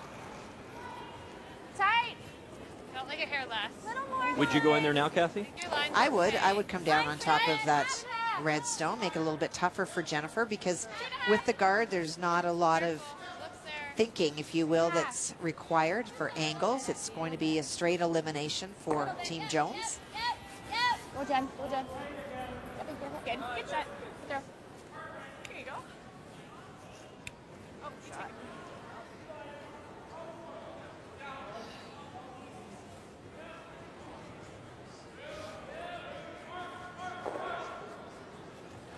So once again, the out-turn peel for Caitlin Laws. Clean, yeah. Clean. Just clean. I thought it was her. Good. Great throws, Caitlin. Nice pair. And right on the money. Nicely done. Nice pair. Here's what I'm talking about. If you play the stone right in here now, and now they're looking to do that, really tough because all of a sudden it is your own stone, this one right here, that becomes the challenge. So Tracy on the same page, just elected to wait one more stone to get to that point of playing it. Little flop.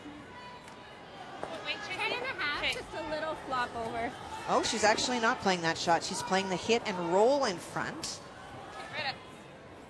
And the one question I would have is if you really want to make sure that you're in front of that stone, you don't have to hit the 3rd shot stone when you're down 3 points to get there. You can just put it there on your own. Whoa, close. Plus, you could argue that Yellowstone would be a side catcher as well.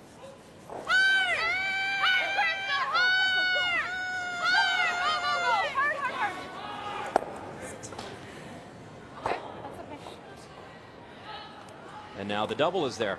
First, I think, eh? It is. The worst place to roll. Yeah, we'll run straighter. Yeah, but I like the end. And that is the problem with playing those shots to be precise with a roll. better to come It's a off lot the harder now. to get there Okay, yeah. on a roll, and that may again, Brian, speak to just her non-confidence with throwing the draw.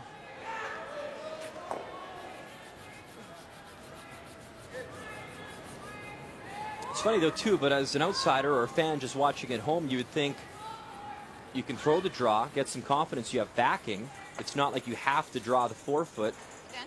You have some room to maneuver. Even if it's not perfect, you bump them around a little bit. They're still in a pretty good position. You bet.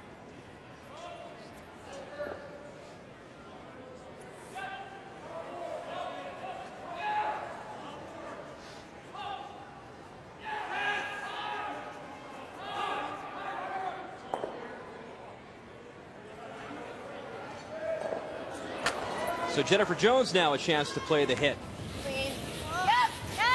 Yep. Whoa. Whoa. Clean. Whoa. Clean. Just watch. Bang, bang, Reds go. And Jennifer Jones lying 3 with hammer here in 6. Good shot, Jen. To the girl. Nice throw. Nice, Jen. Well, and that is the kind of shot that is just very Jennifer Jones. Has the opportunity to make the big weight shot. Does look like she threw it really well. That was not happening yesterday. Clearly, today is a new day. The roll. She makes the roll, she's not shot. Wait, then just drop it. Yeah. But yeah. We'll Good. see where it is, yeah. Should have to throw like hack. It wouldn't go out. Yeah. I think. It's a lot of ice. But... So Kathy, just trying to hit the stone top 4, roll in front of the other one and be shot. Is that the play here? It's pretty tough. You know, if you take a look at the biting stone on the tee line, keeping in mind that whatever Tracy hits, her rock will be a full rock up. And so any roll, Jennifer's team will still be shot.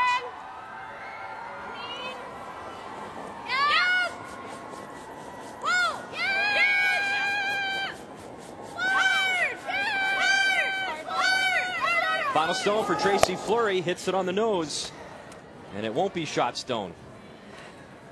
Regardless, pretty simple decision. Broom down, a hit for 3. Do we have to play? Or? I don't know. How many ends do we have to play? I think 6, 8. Hey, Jen.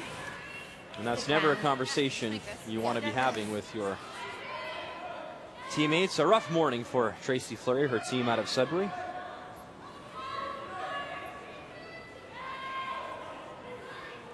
But on the flip side, a team of Jennifer Jones's caliber, Kathy, you don't want to give them momentum because they're a team, if they heat up. Now, we've seen that for so many years where, you know, they're on the cusp of maybe not making the playoffs in a Scotties, and then they start to put this roll together. And they are one of those teams that once they get to the weekend, look out. Clean. Yep. Whoa. Whoa. No, off. Final stone here in 6 for Jennifer Jones. Atta girl. Good, Jen. Hits it, sticks around, and 3 more on the board. A 9-3 advantage for the Olympic champion from Sochi. Atta girl. Nice throw.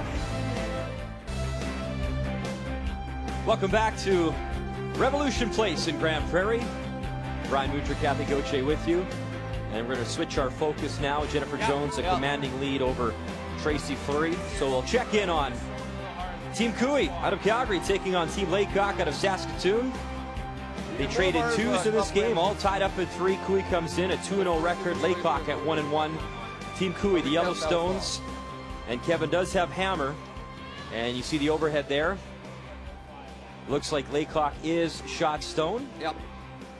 Sure does. With 4 rocks to come here, Kathy. Look at the swoop. Kirk. Wow. Looking at the ice that they're Give me a taking 0. on this sheet, a lot of move.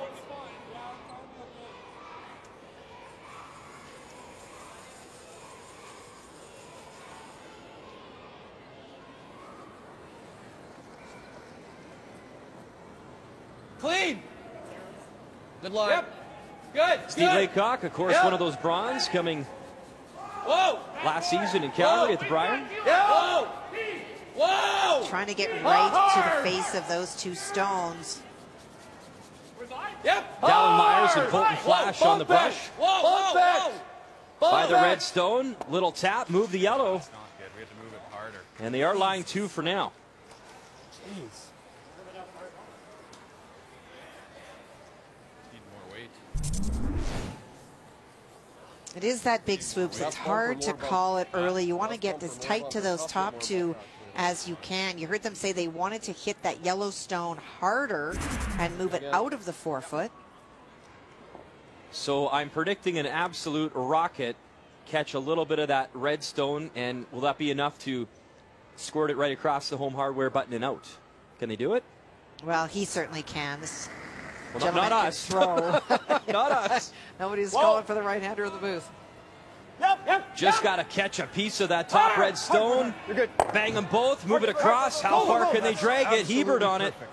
Really good shot to lie two. That is a great shot. Wow. I don't think people realize how hard that shot is. There was so little separation between those two. Very precise shot. Benny Hebert there to make sure that it keeps going as far as it can. The only thing I was thinking is if you're too thin. 3 lies 2. To trademark Russ Howard, what a weapon. What do you guys like better? Rusty loves that one, but man, he is never more correct than in that case right there. One of the best.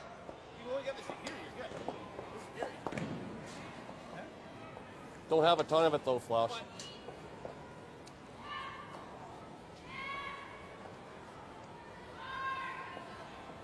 Yeah, it's hardly makeable.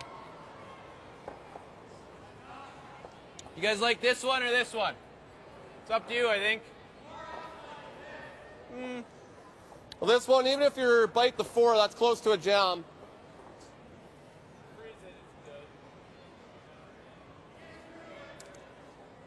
This one might just have a little more play.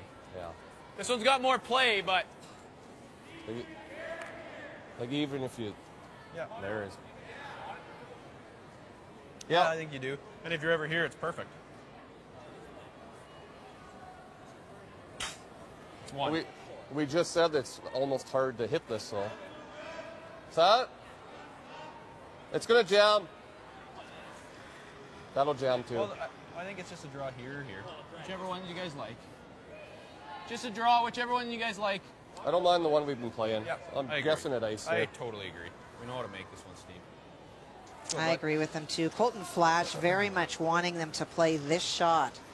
The problem is, and they've talked about it, it is that guard up front. They can see only a sliver of it, and you need to get a good chunk of it. So then the shot becomes, do you want to play this way around to be here? And if you're here, it's ideal. Or do you play the other way? Do you come around this way and try to bury?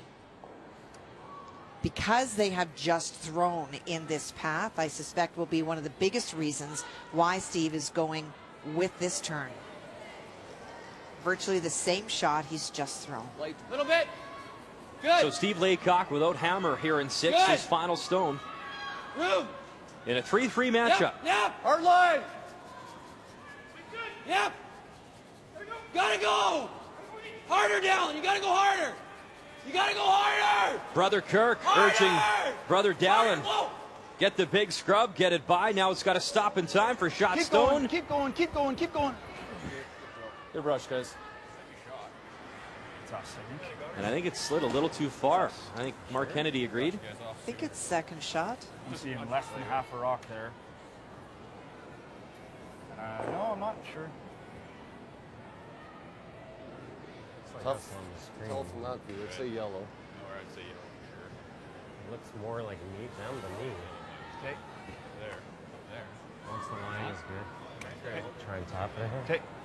Ice we talked about. Well, a little frustration you heard from the front end, but they're going for line. Kirk is screaming. Harder, Dallin. You gotta go harder. You gotta go harder. Harder. Harder. Whoa. And as soon as he knows they're by the top, he does say whoa, but you can't afford to tick, because if you ever touch those top 2, you're giving up 3. Those are the choices you have to make.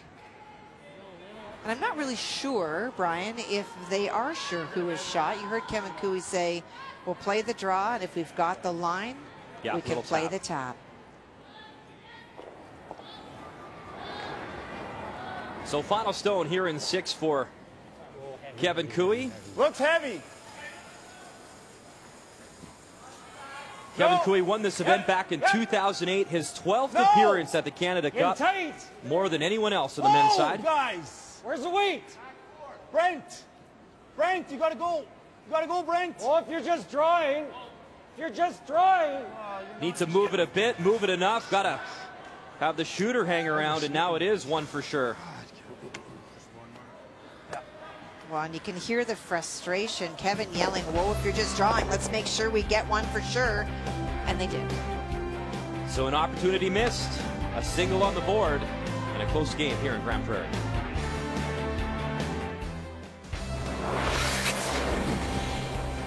Kathy, only 2 men's skips have ever won back-to-back Canada Cup titles consecutively, Randy Ferbey and Kevin Martin. And this man is trying to do that this year. Mike McEwen, final stone, a little quiet tap back for 2 versus Reed Carruthers. Well, and this game is more than just the Canada Cup. As you talked about earlier, this was a provincial final. Could very well be another provincial final this year. There's a little emotional edge, a little mental edge in this game. So McEwen leading the Battle of Manitoba there, up by 2 as we check the standings. Kevin Cooey, perfect on the men's side, a 2-0 record. Rachel Holman, Sherry Middaugh, also 2-0 on the women's side. Top 3, of course, make the playoffs. And the guy we just talked about, Randy Ferbey in the house. Part of that amazing Ferbey 4 team. They dominated. See Marcel Rock behind him in the distance. Randy Ferbey won back-to-back Canada Cups back in the day. Always great to see Randy. In a tight game here between Team Cooey and Team Laycock. And an opportunity missed, Kathy, in that final end on Kevin Cooey's final stone. Oh, Kevin Cooey makes such a pistol on his first one to scatter those stones. And they really got caught between. I think that, you know, Benny and Brent maybe were thinking we're playing the tap, and Kevin was very clear he wanted to play the draw, and if the circumstances were such that they could play the tap, that was the bonus. And you often see that people get caught in between, and that's exactly what happened. Come on, buddy, you're right. Gotta go really hard, guys, really hard. And Steve Laycock, certainly he and his team are breathing a sigh of relief after that last end. Control right on the nose.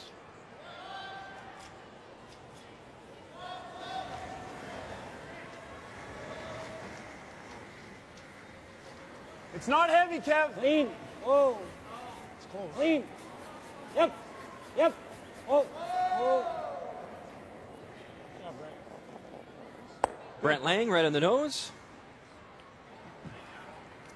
Go, bud. Had a chance to golf with Brent this summer at Scarborough Golf and Country Club. Great golfer. Go, buddy. Shot, Brent. Nice weight. Not good enough to take money off me, mind you, but pretty good. Little heavy. That was a perfect segue, Kathy, where you could have said something nice about me. Right there. I set it up perfectly. I played in your Boyle tournament.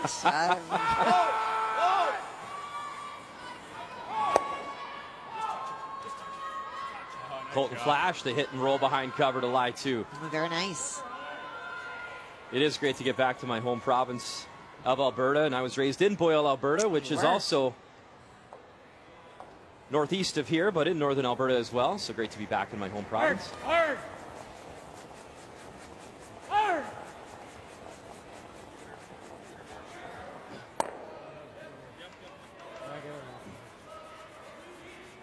Hey, Brent. Kevin looking to open that up, wants to make sure he's got access to those 2 stones. Relatively easy double, nose hit.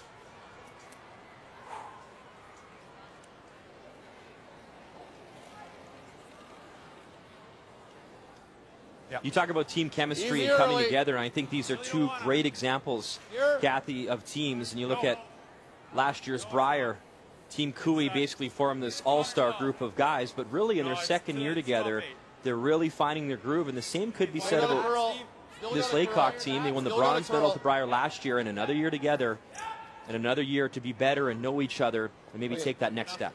I was really impressed last year in watching Kirk Myers handle not only the duties of the third, but in managing emotions of the team and of Steve Laycock. He's very much a leader on that team.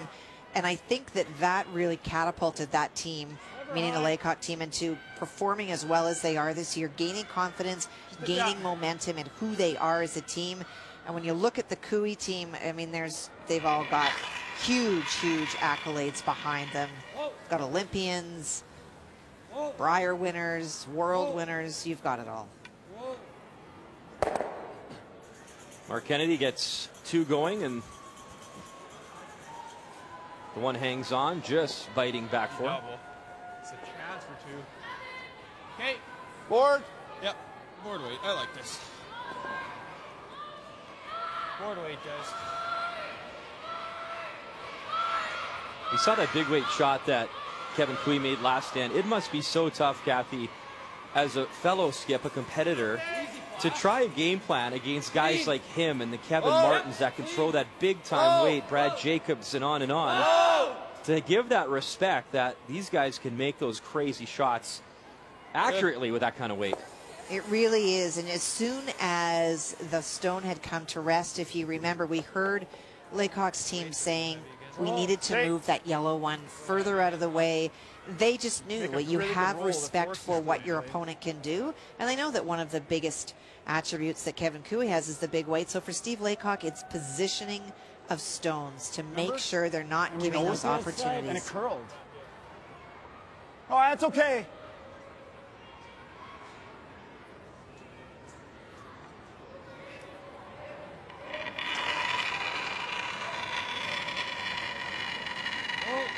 Easy, easy. Stay close, though. Close. Yep. Hard. Yep.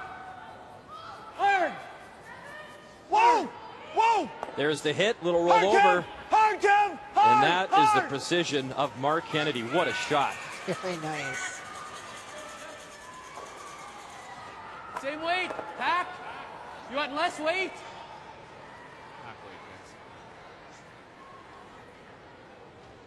That is such a great example, too, Kathy, of just knowing your strengths, knowing what ice, knowing what works for you, and communicating that to your skip. As we look over at Sheedy once again, Reed Carruthers, Mike McEwen, the Battle of Manitoba. You see Mike's got a whole bunch of yellow in there, and that's what facing Reed Carruthers with his final drop.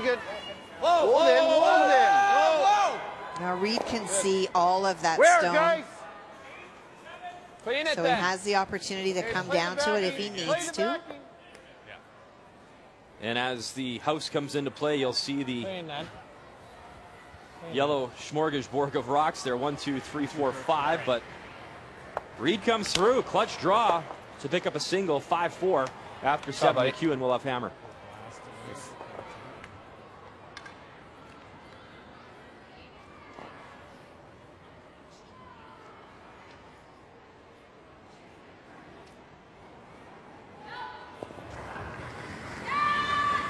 This is a bit of a homecoming for Kevin Cooey. He lived in Grand Prairie for about 5 years or so. Good. And away they all go with that high-end weight. Oh,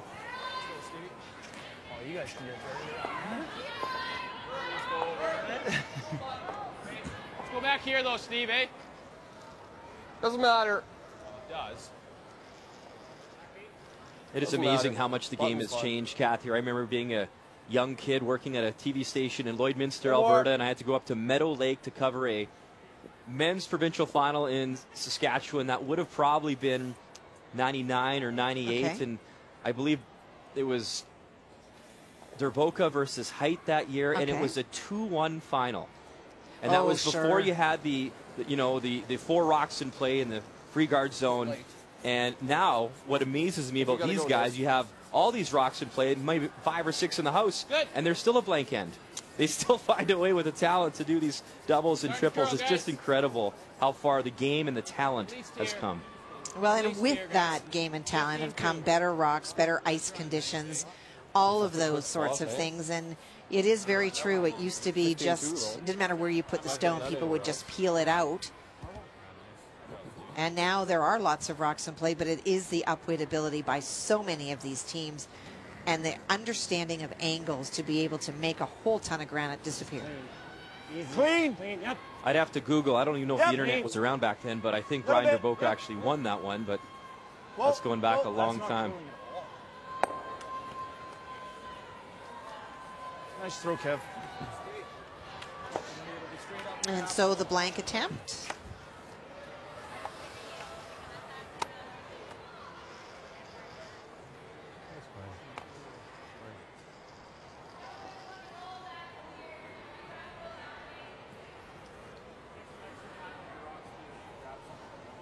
Okay.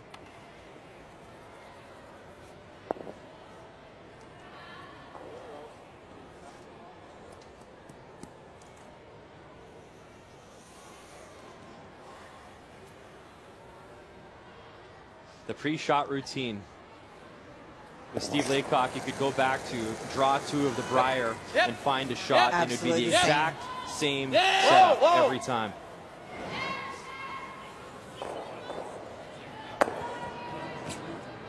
But a mistake there. The blank attempt. Not to be on the nose for a single. And that opens the door for Kevin Cooey. He has hammer tied up at 4 here when we come back.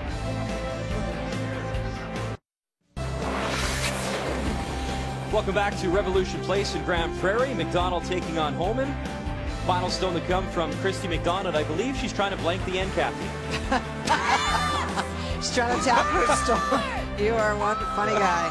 Trying to hit her stone sideways and pop that yellow one that is shot through the rings. Boy, hit it at the right angle, just not hard enough. It will be a steal for Rachel Holman. And a 6-3 advantage after 7. The blank wasn't there, Kathy? Nope. Okay. Double check. Welcome back to our feature matchup. Kevin Cooey taking on Steve Laycock. Laycock 1-1 record coming in. Cooey still perfect at 2-0, and they've traded singles here. 4-4 in the 8th. Cooey with hammer throwing the Yellowstones. Lots of line. Gotta go. Flash. Flash. Unless you're hogging it, flash. Gotta go. We're over. Yep. Keep her going. Keep her going. Keep her going. Come on. Get her to center. Come on. Come on, Flash. Go, go, go, go, go, go. That might be a tricky roll. Okay. Great brushing to get that stone over. Just a little bit underthrown by Dallin. Val Sweeting looking good in her matchup with Sherry Maddaw up 8-3. Yeah, and Jennifer Jones, both these teams were 0-2 coming in. Looks like Jennifer will pick up win number 1, up 9-4 in the 8th. That was the feature game we started out with this morning here in Grand Prairie. Line's good. Right on. Keep going. We talked about this Cooey team starting to get very confident. Each one of their players leads their own category. So Ben Hebert is the top shooting lead. Brent Lang the second. There is a tie between Mark Kennedy and BJ Neufeld in overall points, but they give the edge to BJ Neufeld because he is a +1 versus Mark Kennedy is a 0. And by that it means that in the games that they played, Mark has shot within 5% as his opponent. He's not outshot them. They've not outshot him. So he certainly held his own. And of course, Kevin Cooey is first amongst all skips. So that tells you how well this team is playing.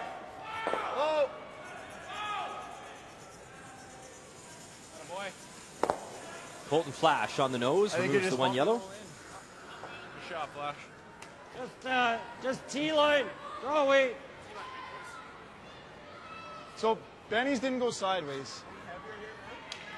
And the T-line draw weight call is so that they can unlock those stones. You can see that the red-yellow are pretty much together, and there's no real hit for Brent to remove that. So by tapping it, he's going to change the angles. He'll unlock those two, if you will. There'll be a way to remove that red stone. Oh, line's good. And most importantly, take any tap of that stone away from Steve Laycock. Hard line. Go, go, go, go, go. Great shot, Brent. Very nice. That's perfect. Are you saying go or whoa? Good. Good shot. That's good. They're going to stick.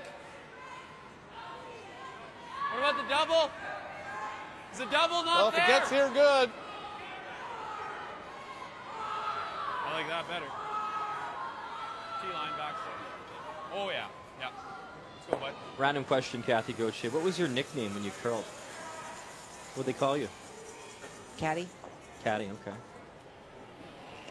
Or Goach, which is what you call me all the time. Yep. Felt heavy. Just line. Can't. Close. Good line. Good line. Or sub. We want back 4, guys. Or get me a drink. Oh, dear.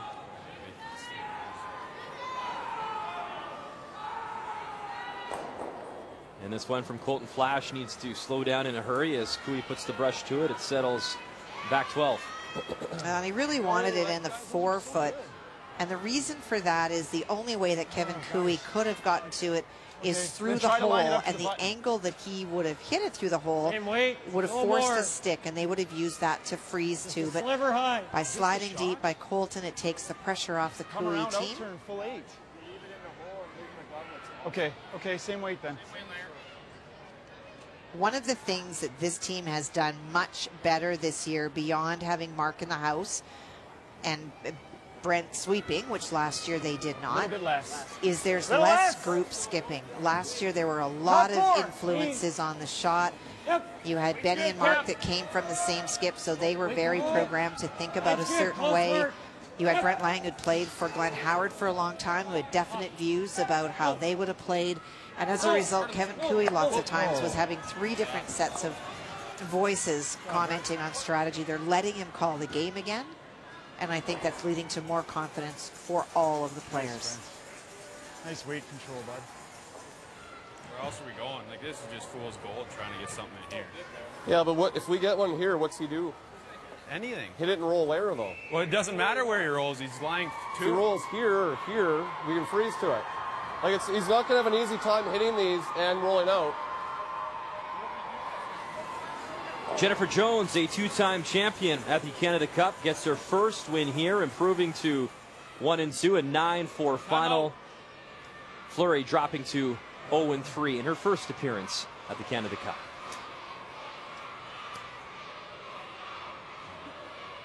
The other one's this. I was going to say, do I have that? It's thin, but that's probably not bad. We got that one. Like the jams on here, that's meaningless anyway. What do you think? Pretty. I don't like leaving a rock. Like, this is a trouble rock here, and it's leaving it for sure. Lyle Myers, coach. You got the amount you need, though. And Dad. I was thinking this one or this one. Yeah, but I mean, the that's famous not Myers brothers yet. out of Saskatchewan, a definite threat for many, many years. This is probably going to here, which isn't bad.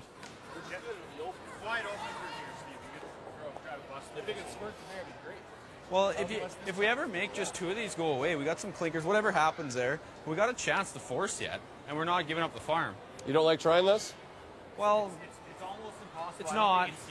It's well, not. You got more than you need already. But why is this one better? Yeah, is this one better? It is, because you leave that here, and this probably shakes to behind the dead tee. nut that is so tough. It's well, gonna that's spill how much off. stone you have. Yeah.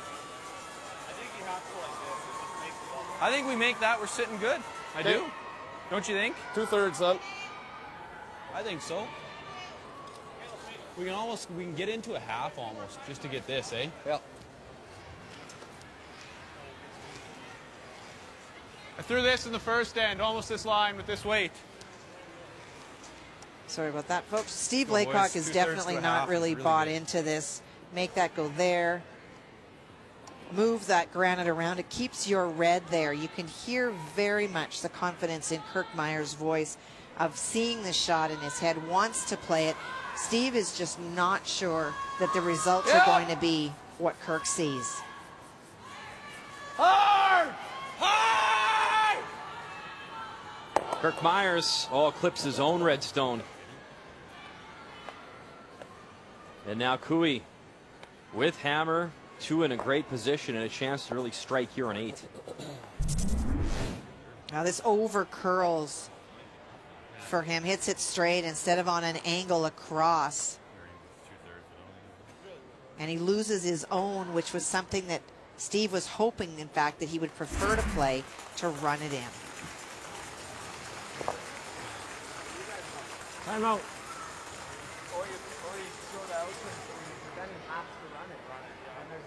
Each team gets 38 minutes thinking time and 2 90-second timeouts. Cooey calling one. We called the timeout. I took the time. Good. It's fine. Just add 10 seconds, Brad. It's fine. Don't worry, they said they'll fix it. We definitely don't want to play this and get something in the way of this hole, right? Brent's call's a good one, guys. I don't think you can play this. What about this, boys? Yeah. If you lock one on, it's... He still has the in-turn. It was a battle of the defending champ versus the woman who won the first ever Canada Cup. And Sherry Madas suffering her first loss here. She drops to 2-1. Val Sweeting coming on, though. The defending champ winning 8-4. But then you have the out-turn pick. How much of this do you have? Like a millimeter.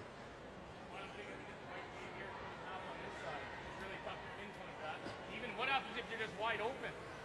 You got to be over here more, Kev. Yeah. Or even more, then we can use it? Yeah. Just get third shot. I mean, that guard is so high, you know he can draw the button, and then it's... We're going to have to nail it anyways. I think that's the best shot. We block his draw, we go full 12, 3/4 open. Yeah, I think we got to get in. We don't want, yeah, we definitely don't want it coming where you can... Yeah, I hear you. I got to get out there. I got to get wide. Yeah, I know you can. Just third shot. Where was I that one in? 2 ends ago. I need edge, at least. So the discussion is, where do we go with this shot that does not present an opportunity to Steve Laycock that he currently does not have? So what they want to do is take away this out-turn draw, in-turn for Mark Kennedy because he's a left-hander. They don't want to be buried because if you're buried, it means that Steve Laycock can go around it. We saw the finish when we first moved to this sheet about how much it moves. So if you're open, you block the path. It's something that you can tap up or angle up if Steve Laycock makes a good shot. No, line's perfect. Doesn't have to curl, guys.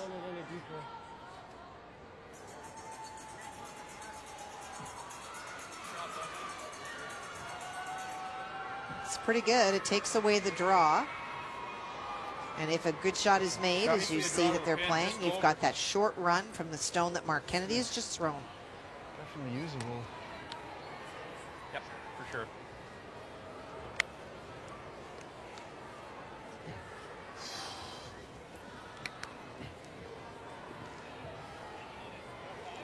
Yep, it's going to run nice here, guys. Yeah, good spot, guys. Yeah, leave off the sweep if you can. Right next door, Christy McDonald taking on Rachel Homan.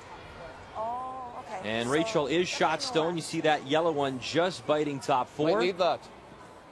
So Christy settles into the hack, trying to pick up win number 2, and Rachel trying to stay undefeated. Now for Christy, if she comes down to the yellow stone at the back, she gets shot. But assuming that this sheet is like the others that curls really hard, there is a hole back there, so looking for 4-foot weight. So Christy throwing the out-turn draw in her feature game, a little bump on that yellow stone. Tap, yeah. That Mark just played, but it is Cooey still lying 3. Meantime, Christy, little bump on the red, and yeah, that's good enough. Yep. So she gets the single and keeps in it. 1 red. Within 2, but Rachel Homan does have hammer in 9. Was that plan B, you think, Kathy, or? Which sheet are we talking about? I'm sorry, the Christy sheet. No, you know what? I thought that they were playing the draw, but then thinking about how much this ice moves, they were playing the tap. Right. Put anything in here, then this red is going in here. Okay. What else you thinking?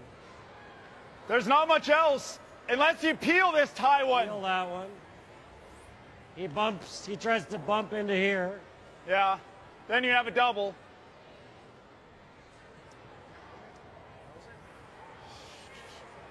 Well, he makes the out-turn draw to the top of the button, and I don't know what we do. You know what I mean? What do you guys like?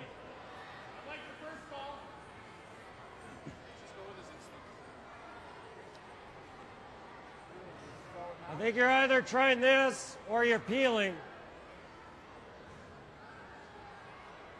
If you could ever get this. Yeah. Okay, hack, wait. Like, are we making this harder on ourselves?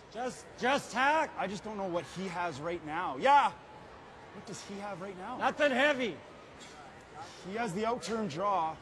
That guard's hurting us more than this rock is. Well, okay. Okay, you seen anything here? Okay, I think it'll curl a bit, guys. Okay, really important. There's been a lot of discussion in the hack. Really important that as Mark settles in, that he's thinking one shot only. You can hear that he's very concerned still about that long guard. Feeling that was more of a threat than this rock. Yes! Hard! Whoa! Whoa! Whoa! Whoa! Gets through the port, right on the nose. Watch the back. A little jam, but it's still good enough as they lie 4. That's a very precise shot. They had to go by that guard. Yeah, exactly. All of a sudden you heard the panic yell to keep it trying to be straight. I think if you have a little less weight, you can get under. Yeah, I hear you. I just that's that high one that's going to hurt us. Almost on the center line. Yeah. Yeah, you're right. So this rock's over a foot. Yeah. Yeah, you're right. Let's go.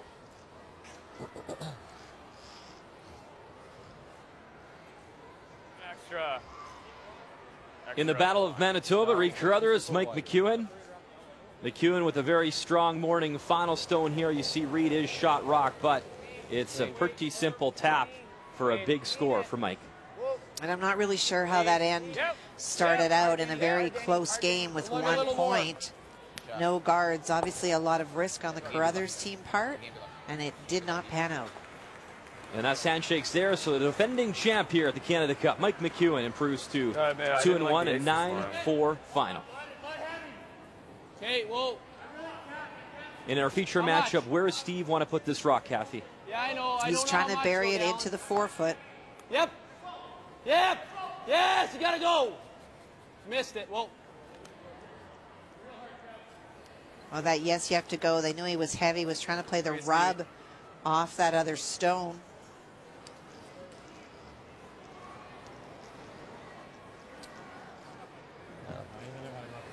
Yeah. But I think we need some ice, right? Because if you're here, he's coming off it. Yeah, I'm not going to be heavy enough that they... Okay, so I'm throwing these a little bit positive for top 12. I think top 12 is your spot. Yeah, this is... I'd like to get it just past this one. Gotcha. But we don't want to open up that, I guess. I think we can take outside the edge, eh? So I was edge, and I got to here. They also swept it all the way. I got to here. Yeah, yeah. So I'm thinking a little more. And a little positive. Just 2 games remain on this Thursday morning. Your updated standings: Val Sweeting, defending champ, she wins, improves to 2-1. Sherry Madoff falls to 2-1. Kevin Cooey looking to go to 3-0, and Mike McEwen a big victory. He improves to 2-1. We heard the discussion by Mark saying that I'm using all this ice and positive, so you're not just coming out at the stick, you're making sure you're there and plus that little bit full, if you will, almost, so that the rock will run straight before it begins to start to curl. There's that little bit of positive motion, so he will look like he came out at the stick, but it will run first and then start to curl. Line's good. Keep it straight. Another advantage of a full year together. Of Line's course, good. Mark releases left-handed, and you have Cooey the right-hander, so you got to be aware of that when laying the broom down. Different releases. No, right off. It's pretty close to exactly where he wanted it. That's where Kevin Cooey wanted it. Lying 4. Nice, Kev. He's got to freeze that one. Saw that, but you couldn't protect anything against that. The only thing I was thinking again is if I would have just made this. Made the straight draw, top 4. But then he comes off. Yes. Make him make this. And just listening to the discussion in this end is a really great example why at the Brier or week-long events, skips and thirds in particular are mentally fatigued by about halfway through the week. It is, as they call a timeout, there's so many rocks in play. There's so much, concern about what your opponent will do versus what you do. Nicole Lallmeyer's out one more time. Don't see much good happening on it. If they make the double, he's tapping for 2. No, he'll be sitting 1 still over there. If I get inside, I guess would be the only thing. double it, freeze. Freeze, we're basically conceding to as well. That's though. the problem. But I guess triple. The run. Well, then I gotta play it real quiet. Yeah. Do you think? I guess that triple would probably squeeze that out enough, eh? And then, Is this open? Yeah. Then he just plays that. But I mean, all things considered, I think freeze. I think so. no. It's probably our best option, isn't We might I miss the think top so. two. You have to give up 2, but if we make this, he's making this for 2 at max. I don't know. It's just That rock's missing, Kirk. He doesn't have that. And it'd be for 1. That might be the call. We're shot over this one, We're talking. Yeah, and he doesn't have. He's only got a third of that rock. Yeah. I think that's. I don't mind that then. That top shot. This is probably the season. If we because squirt it that curls out so to much here. out here. The hard What's part. that? The hard part about being to keep it out here, right? No, I know. You like this, Steve?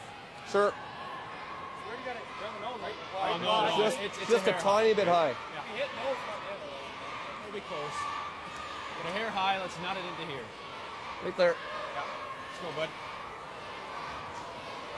So sitting in the hack, that is a very difficult shot. Initially, what they had talked about playing is trying to corner freeze this stone. It's just such a difficult shot. So now they're looking at what Steve does best, which is to run this stone back. This goes there. That's the plan. This is also a very difficult shot. Here last, Kirk. But his options are not terrific.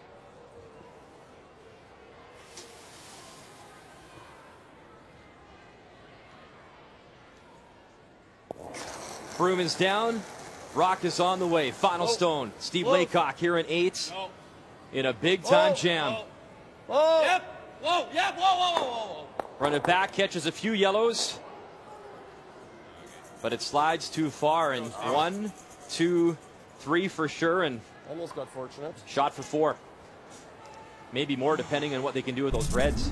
I just had to curl that little bit extra to make contact. That was an audible by Kirk Almost got Myers, lucky. trying to change things and get contact with anything. Get 3 and steal 1.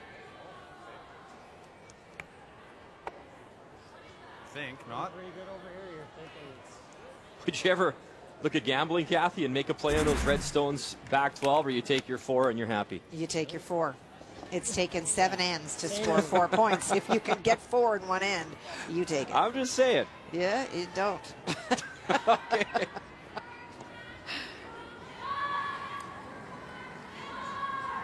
So a chance to really put the pedal down here. Final stone, Kevin Cooey, 8th end, and a draw for 4.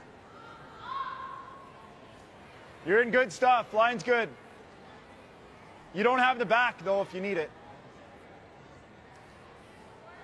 You're good. Clean it. Clean it. Mark Kennedy giving the instructions, and it's a good throw, and 4 on the board. So Kevin Cooey looking very strong. Nice, buddy. Good job, guys. Your shots. To stay undefeated here. An 8-4 advantage in Grand Prairie.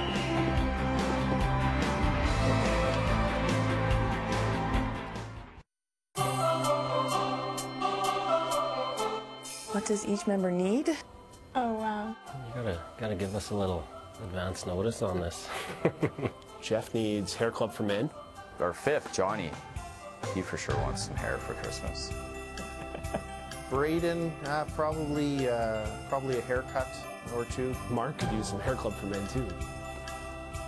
Probably get Ryan Fry some sort of little outfit for his dog. Carter, we're going to get him some squirrel traps. For Colton Flash, I would get him a job. We could all use a day at the spa. Nice manicure and pedicure. Well, that's easy. I make hand cream for Christmas, and everyone looks forward to it. So as soon as I get home from 2 weeks out west, I'm making hand cream. And Lori wants John Epping's jacket, his purple jacket. You know what? The only thing I can think about for Christmas is what I'm buying my daughter. I haven't even thought about anything else. Yeah, sorry, I'm just drawing a blank on this. Your brain gets fried. I can't even think about anything else. I'm sure all these kids want squirrel traps. I don't even know where you buy those. Can you buy those, Kathy? I don't know. I'm sure your friendly neighborhood exterminator can help you. It's amazing how the theme was hair. Hair clips, hair all together. Well, I got one piece of advice for Mike. You better get Don something. Yes, but you know what? It is the most fun to buy presents for 3-month-old. Absolutely. Deanna? And a thank you to all the players for being great sports about that. Welcome back to our coverage here in Grand Prairie. And an early Christmas present, Kevin Cooey provided his team a nice draw for 4 and a 4-point lead here over Team Laycock. I would get you for Christmas around at Pebble Beach. Wow. I would. I'm not going to, but What? It was hey, that's a national television. We have witnesses out there. Oh, dear. And what would you buy me? You could caddy. Oh, there's a you could carry my clubs. I was kind of thinking like a Peyton Manning visitation. It's hard to get out. It's hard to get out. Well, if he keeps playing the way he's playing, he'll have a lot of free time, Kathy. You'll be able to see him. Is so hurt.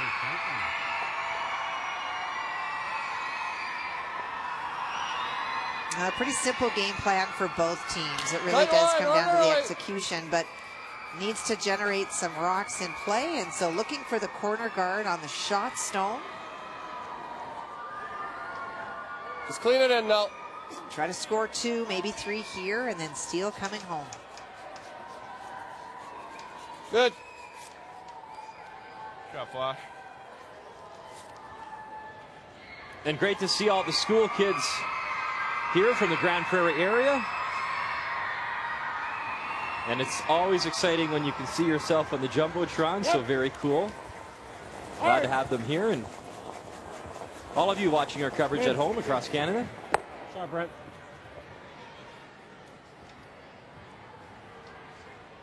And that simple plan for Kevin Cooey is eliminating the guards that will be thrown. Good. I did too.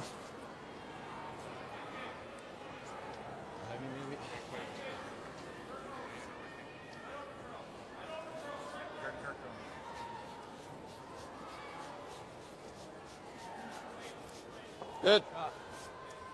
Freeze that again. On this side. We'll freeze this one. Then they can potentially. Yeah. Okay, let's make these.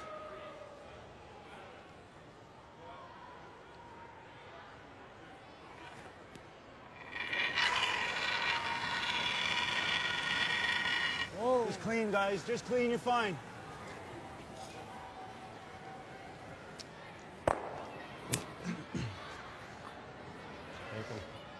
Only 2 games remain on the ice this morning at Revolution Place. Chrissy McDonald taking on Rachel Homan. Rachel looking to improve to 3-0 here in Grand Prairie and a chance for 2 in the 9th. Well, and one of the things that we've noticed about Rachel over the years is it's not her hitting ability that ever wavers at all. It is her comfort with the ice, particularly as it relates to draw weight. And obviously this year, whatever steps this team has done, it has really resulted in some great results on not only on the Bonspiel circuit, but here this week, feeling very, very confident and comfortable with throwing draws to the forefoot. 2.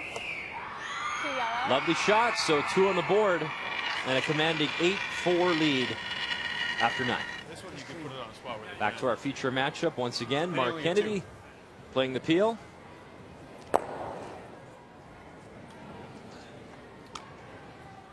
Perfect freeze. Yeah.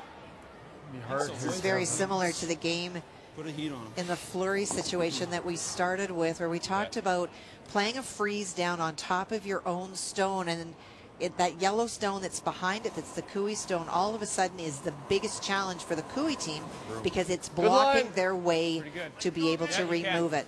In Tracy Fleury's case, she played the hit and roll to try to get on top and rolled too far. In this case, it is the Laycock team trying to just play the draw down right on top. Really good, guys.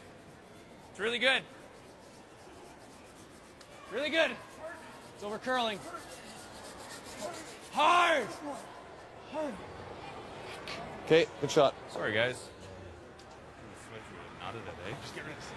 And sorry because it just over curled, Kathy, taking away the angle they It wanted. did. If it under curls a little bit and is on the other try to hit side, Thin it's a half. whole different situation.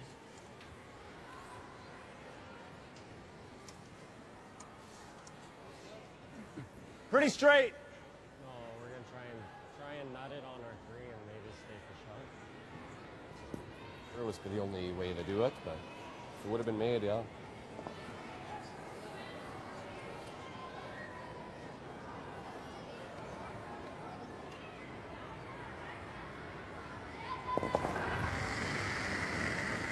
Yes.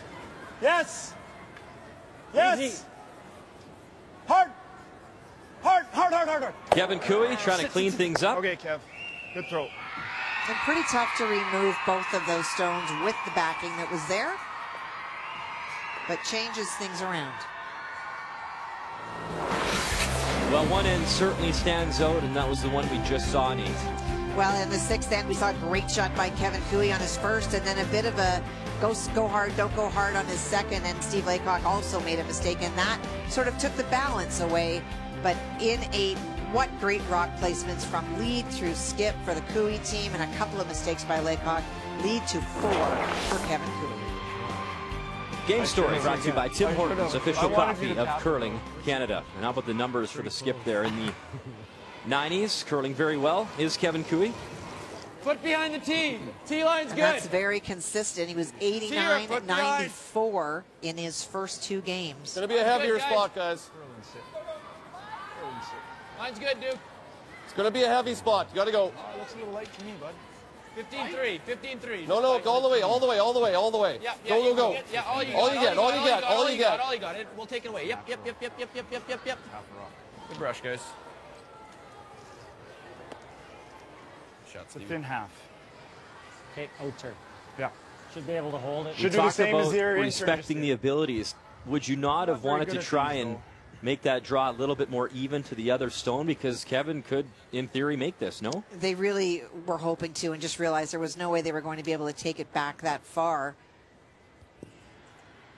And in fact, if you take it another foot farther only, it becomes a much easier double for Kevin Cooey. So leaving it high is a little bit sharper. Kathy, which turn on this particular shot will indeed spin or move more, the out or the in? Does it matter? Out. The out. And why? Well, the out is because you're coming into it, so it's almost like a ping effect. It's going to bounce off of it and go across. No.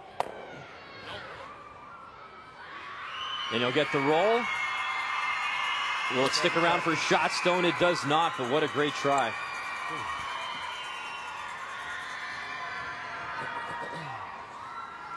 Little shake of his head, not his best throw. But if you told him first shot, first end, you'd be up 2 with hammer coming home, I'm sure you'd take it every time. You bet. All good.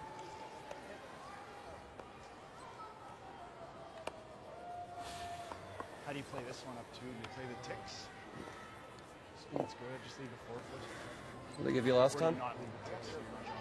Here, Mark and Ben already talking strategy for the final end, getting ready.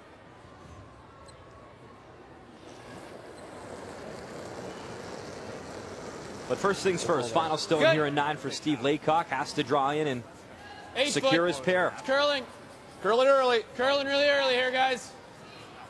Really curling, Flash. Get it. Thin half or thick half. Hard, Betty, go. Hard, Flash, go. Hard, Flash, go.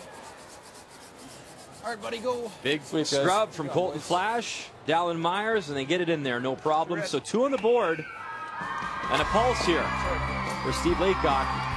But it is Cooey up 2 with hammer coming home. Let's go chat about it, Benny.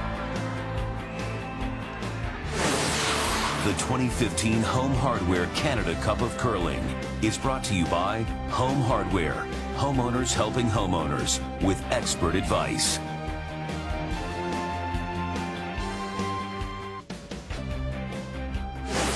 The 2015 Home Hardware Canada Cup of Curling is brought to you by Ford, proud partner of the Canadian Curling Association for over 20 years.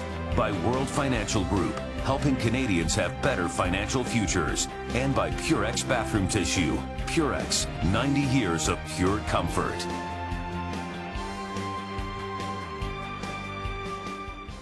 Mike McEwen will win the Home Hardware Canada Cup. It felt amazing winning in that environment. It's very close to what a field would be like at Olympic trials. And to come through and win a 4-rock 10-end event, which I think some said we hadn't done before, felt pretty good. I definitely look forward to this event and playing the best teams in the world. It's always nice when you win an event and all the best teams are there because you know you beat everybody. Whoever wins this week is going to have that honor. Brad Gushue will look for win number 1 here in Grand Prairie. Mike McEwen winning this morning, improving to 2-1. Vic Rauter, Cheryl Bernard, Russ Howard with the call. TSN 1, 3, and 5 this afternoon, 3:30 p.m. Eastern Time. Rachel Homan and her team out of Ottawa still perfect. An 8-4 victory over Christy McDonald as they improved to 3-0.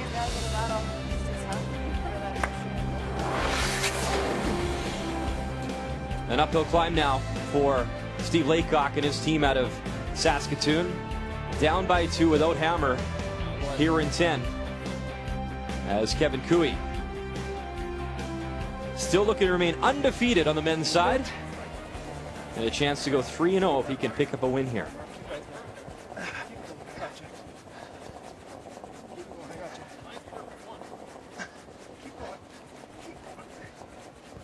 Get a room. Take a look. Kevin Cooey coming in on his second one, and then you can expect that from here on in, there will be granite flying. Shoot. Whatever, we just gotta. Yeah, ideally like T-line. A little better than T-line. Throw T-line, top 4 T-line, we'll do the rest. Duke.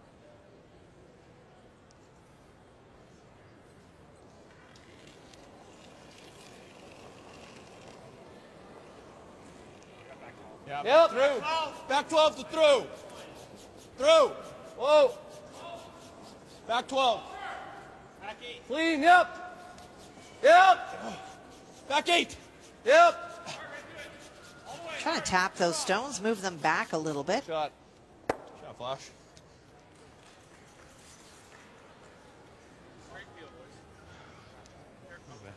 Okay. I did, just trying to keep it loose then.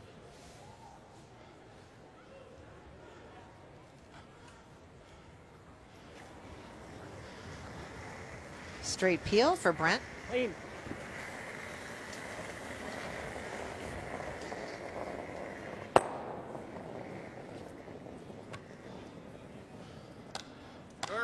Yeah. A lot of teams might say, Kathy, obviously the best of the best want to qualify and get that Olympic curling trials berth in Ottawa. This team was specifically built to make that run for the next Olympic run. So being positive here, having a great showing, and winning the Canada Cup and earning that first trial berth would be huge for this Cooey team. Well, it sure would, because as you say, very much so, this is what and why this team chose to play together. It is all about that. And if you're able to accomplish your very first goal, which is to get to the trials, then your focus can be on other things. Then it becomes how you can utilize what your provincial play is and getting to the Brier, how that will help you. You can structure your season in 2 years to be able to be peaking at the trials, which of course is in December. Normally teams are looking to peak closer to March when the Brier is. You have to peak a lot earlier in that year, and it allows you to do a whole lot more planning, your sponsorship capabilities, because you can say to sponsors, we will be in the trials. There's a lot of opportunities to the team that wins this in both the men and the women.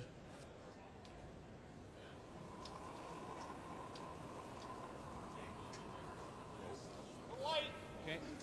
Like to wait. Go ahead for line. Yep. Whoa. Got a curl. Back 4. Whoa. Got a curl. Just one T-line, guys. Got a curl. Got a curl. Got a curl. Got a curl mile here, guys. Hard shooter. Yep. Hard shooter.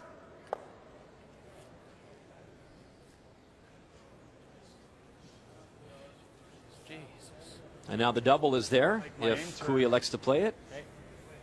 Looks like I got to hit half.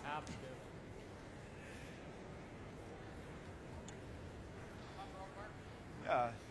Double try Kathy or remove that red guard, the tight guard. Get Does rid it of matter? the 2 in the house. 2, yeah. Because you can move multiple stones. It's not wrong to peel the guard either.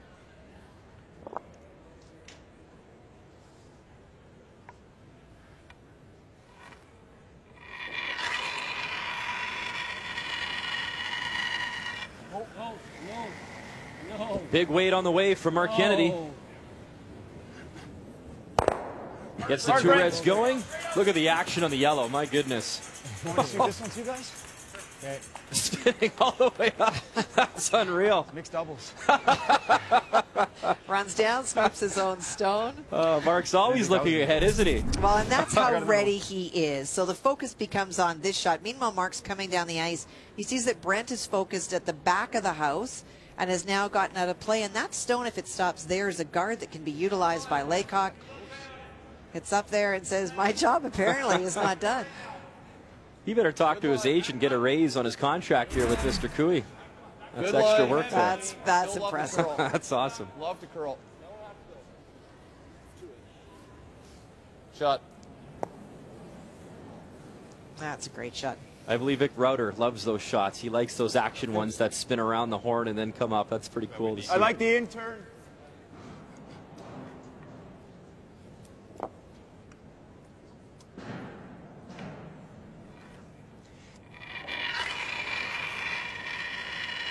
Yep. Clean. Less clean.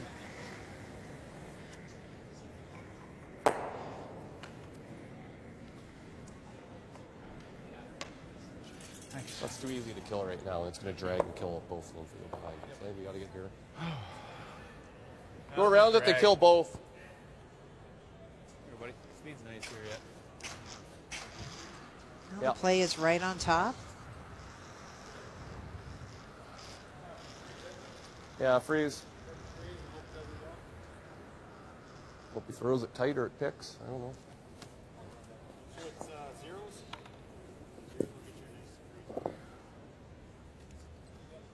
A little more.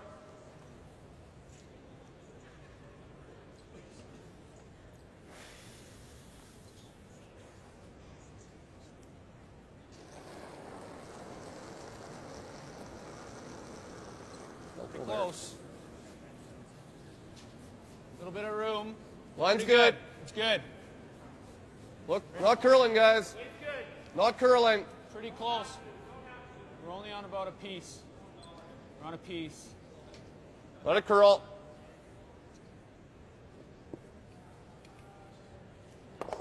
Little tap for Laycock with his first.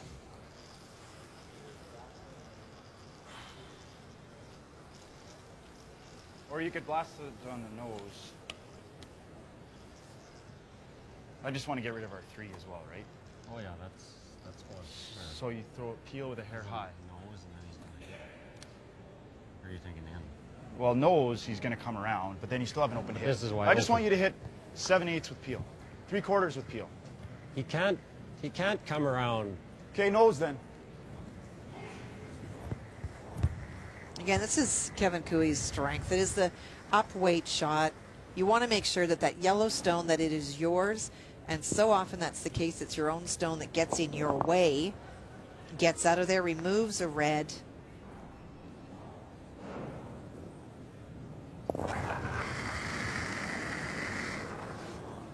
Clean. Whoa. Whoa. Kevin Cooey gets both reds going, then locks on his shooter for shot stone as well. Easy game, isn't it?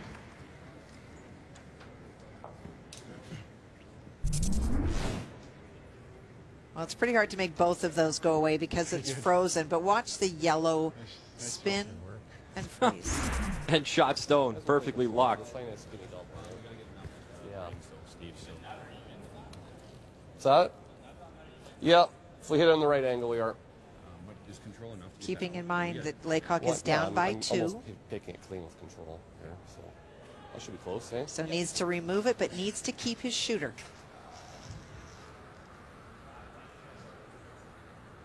Go to corridor, hey? Less even. Yeah.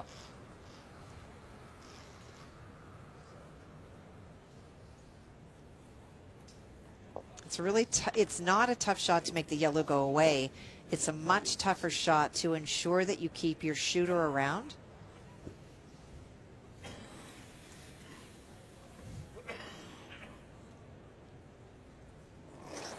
Degree of difficulty, Kathy, on this shot. It's pretty high, not to remove the yellow again, but to keep it there for 2. No. Close. Final stone, Steve Laycock trying to stay in this game. Can't lose his shooter. And it won't catch. And that is game over. Kevin Cooey does not even have to throw his final stone, as the team from the Glencoe improves to 3-0. Team Laycock falling to 1-2. 8-6, your final score on this Thursday morning in Grand Prairie. So 2 teams we saw this morning, still perfect. Rachel Homan improving to 3-0. Kevin Cooey 3-0. Val Sweeting, your defending champ on the women's side, improving to 2-1, and as did Mike McEwen, defending champ on the men's side. And we will see Mike this afternoon. Draw 5, Home Hardware Canada Cup. Brad Gushue looking for win number 1, taking on Mike McEwen. 3:30 p.m. Eastern Time, TSN 1, 3, and 5. Vic Browder will have the call. They are all gearing towards the weekend, all fighting for that Olympic curling trials berth in Ottawa in 2017. We're pushing for the weekend. Thanks for watching our coverage here on TSN. We'll see you from Grand Prairie this afternoon.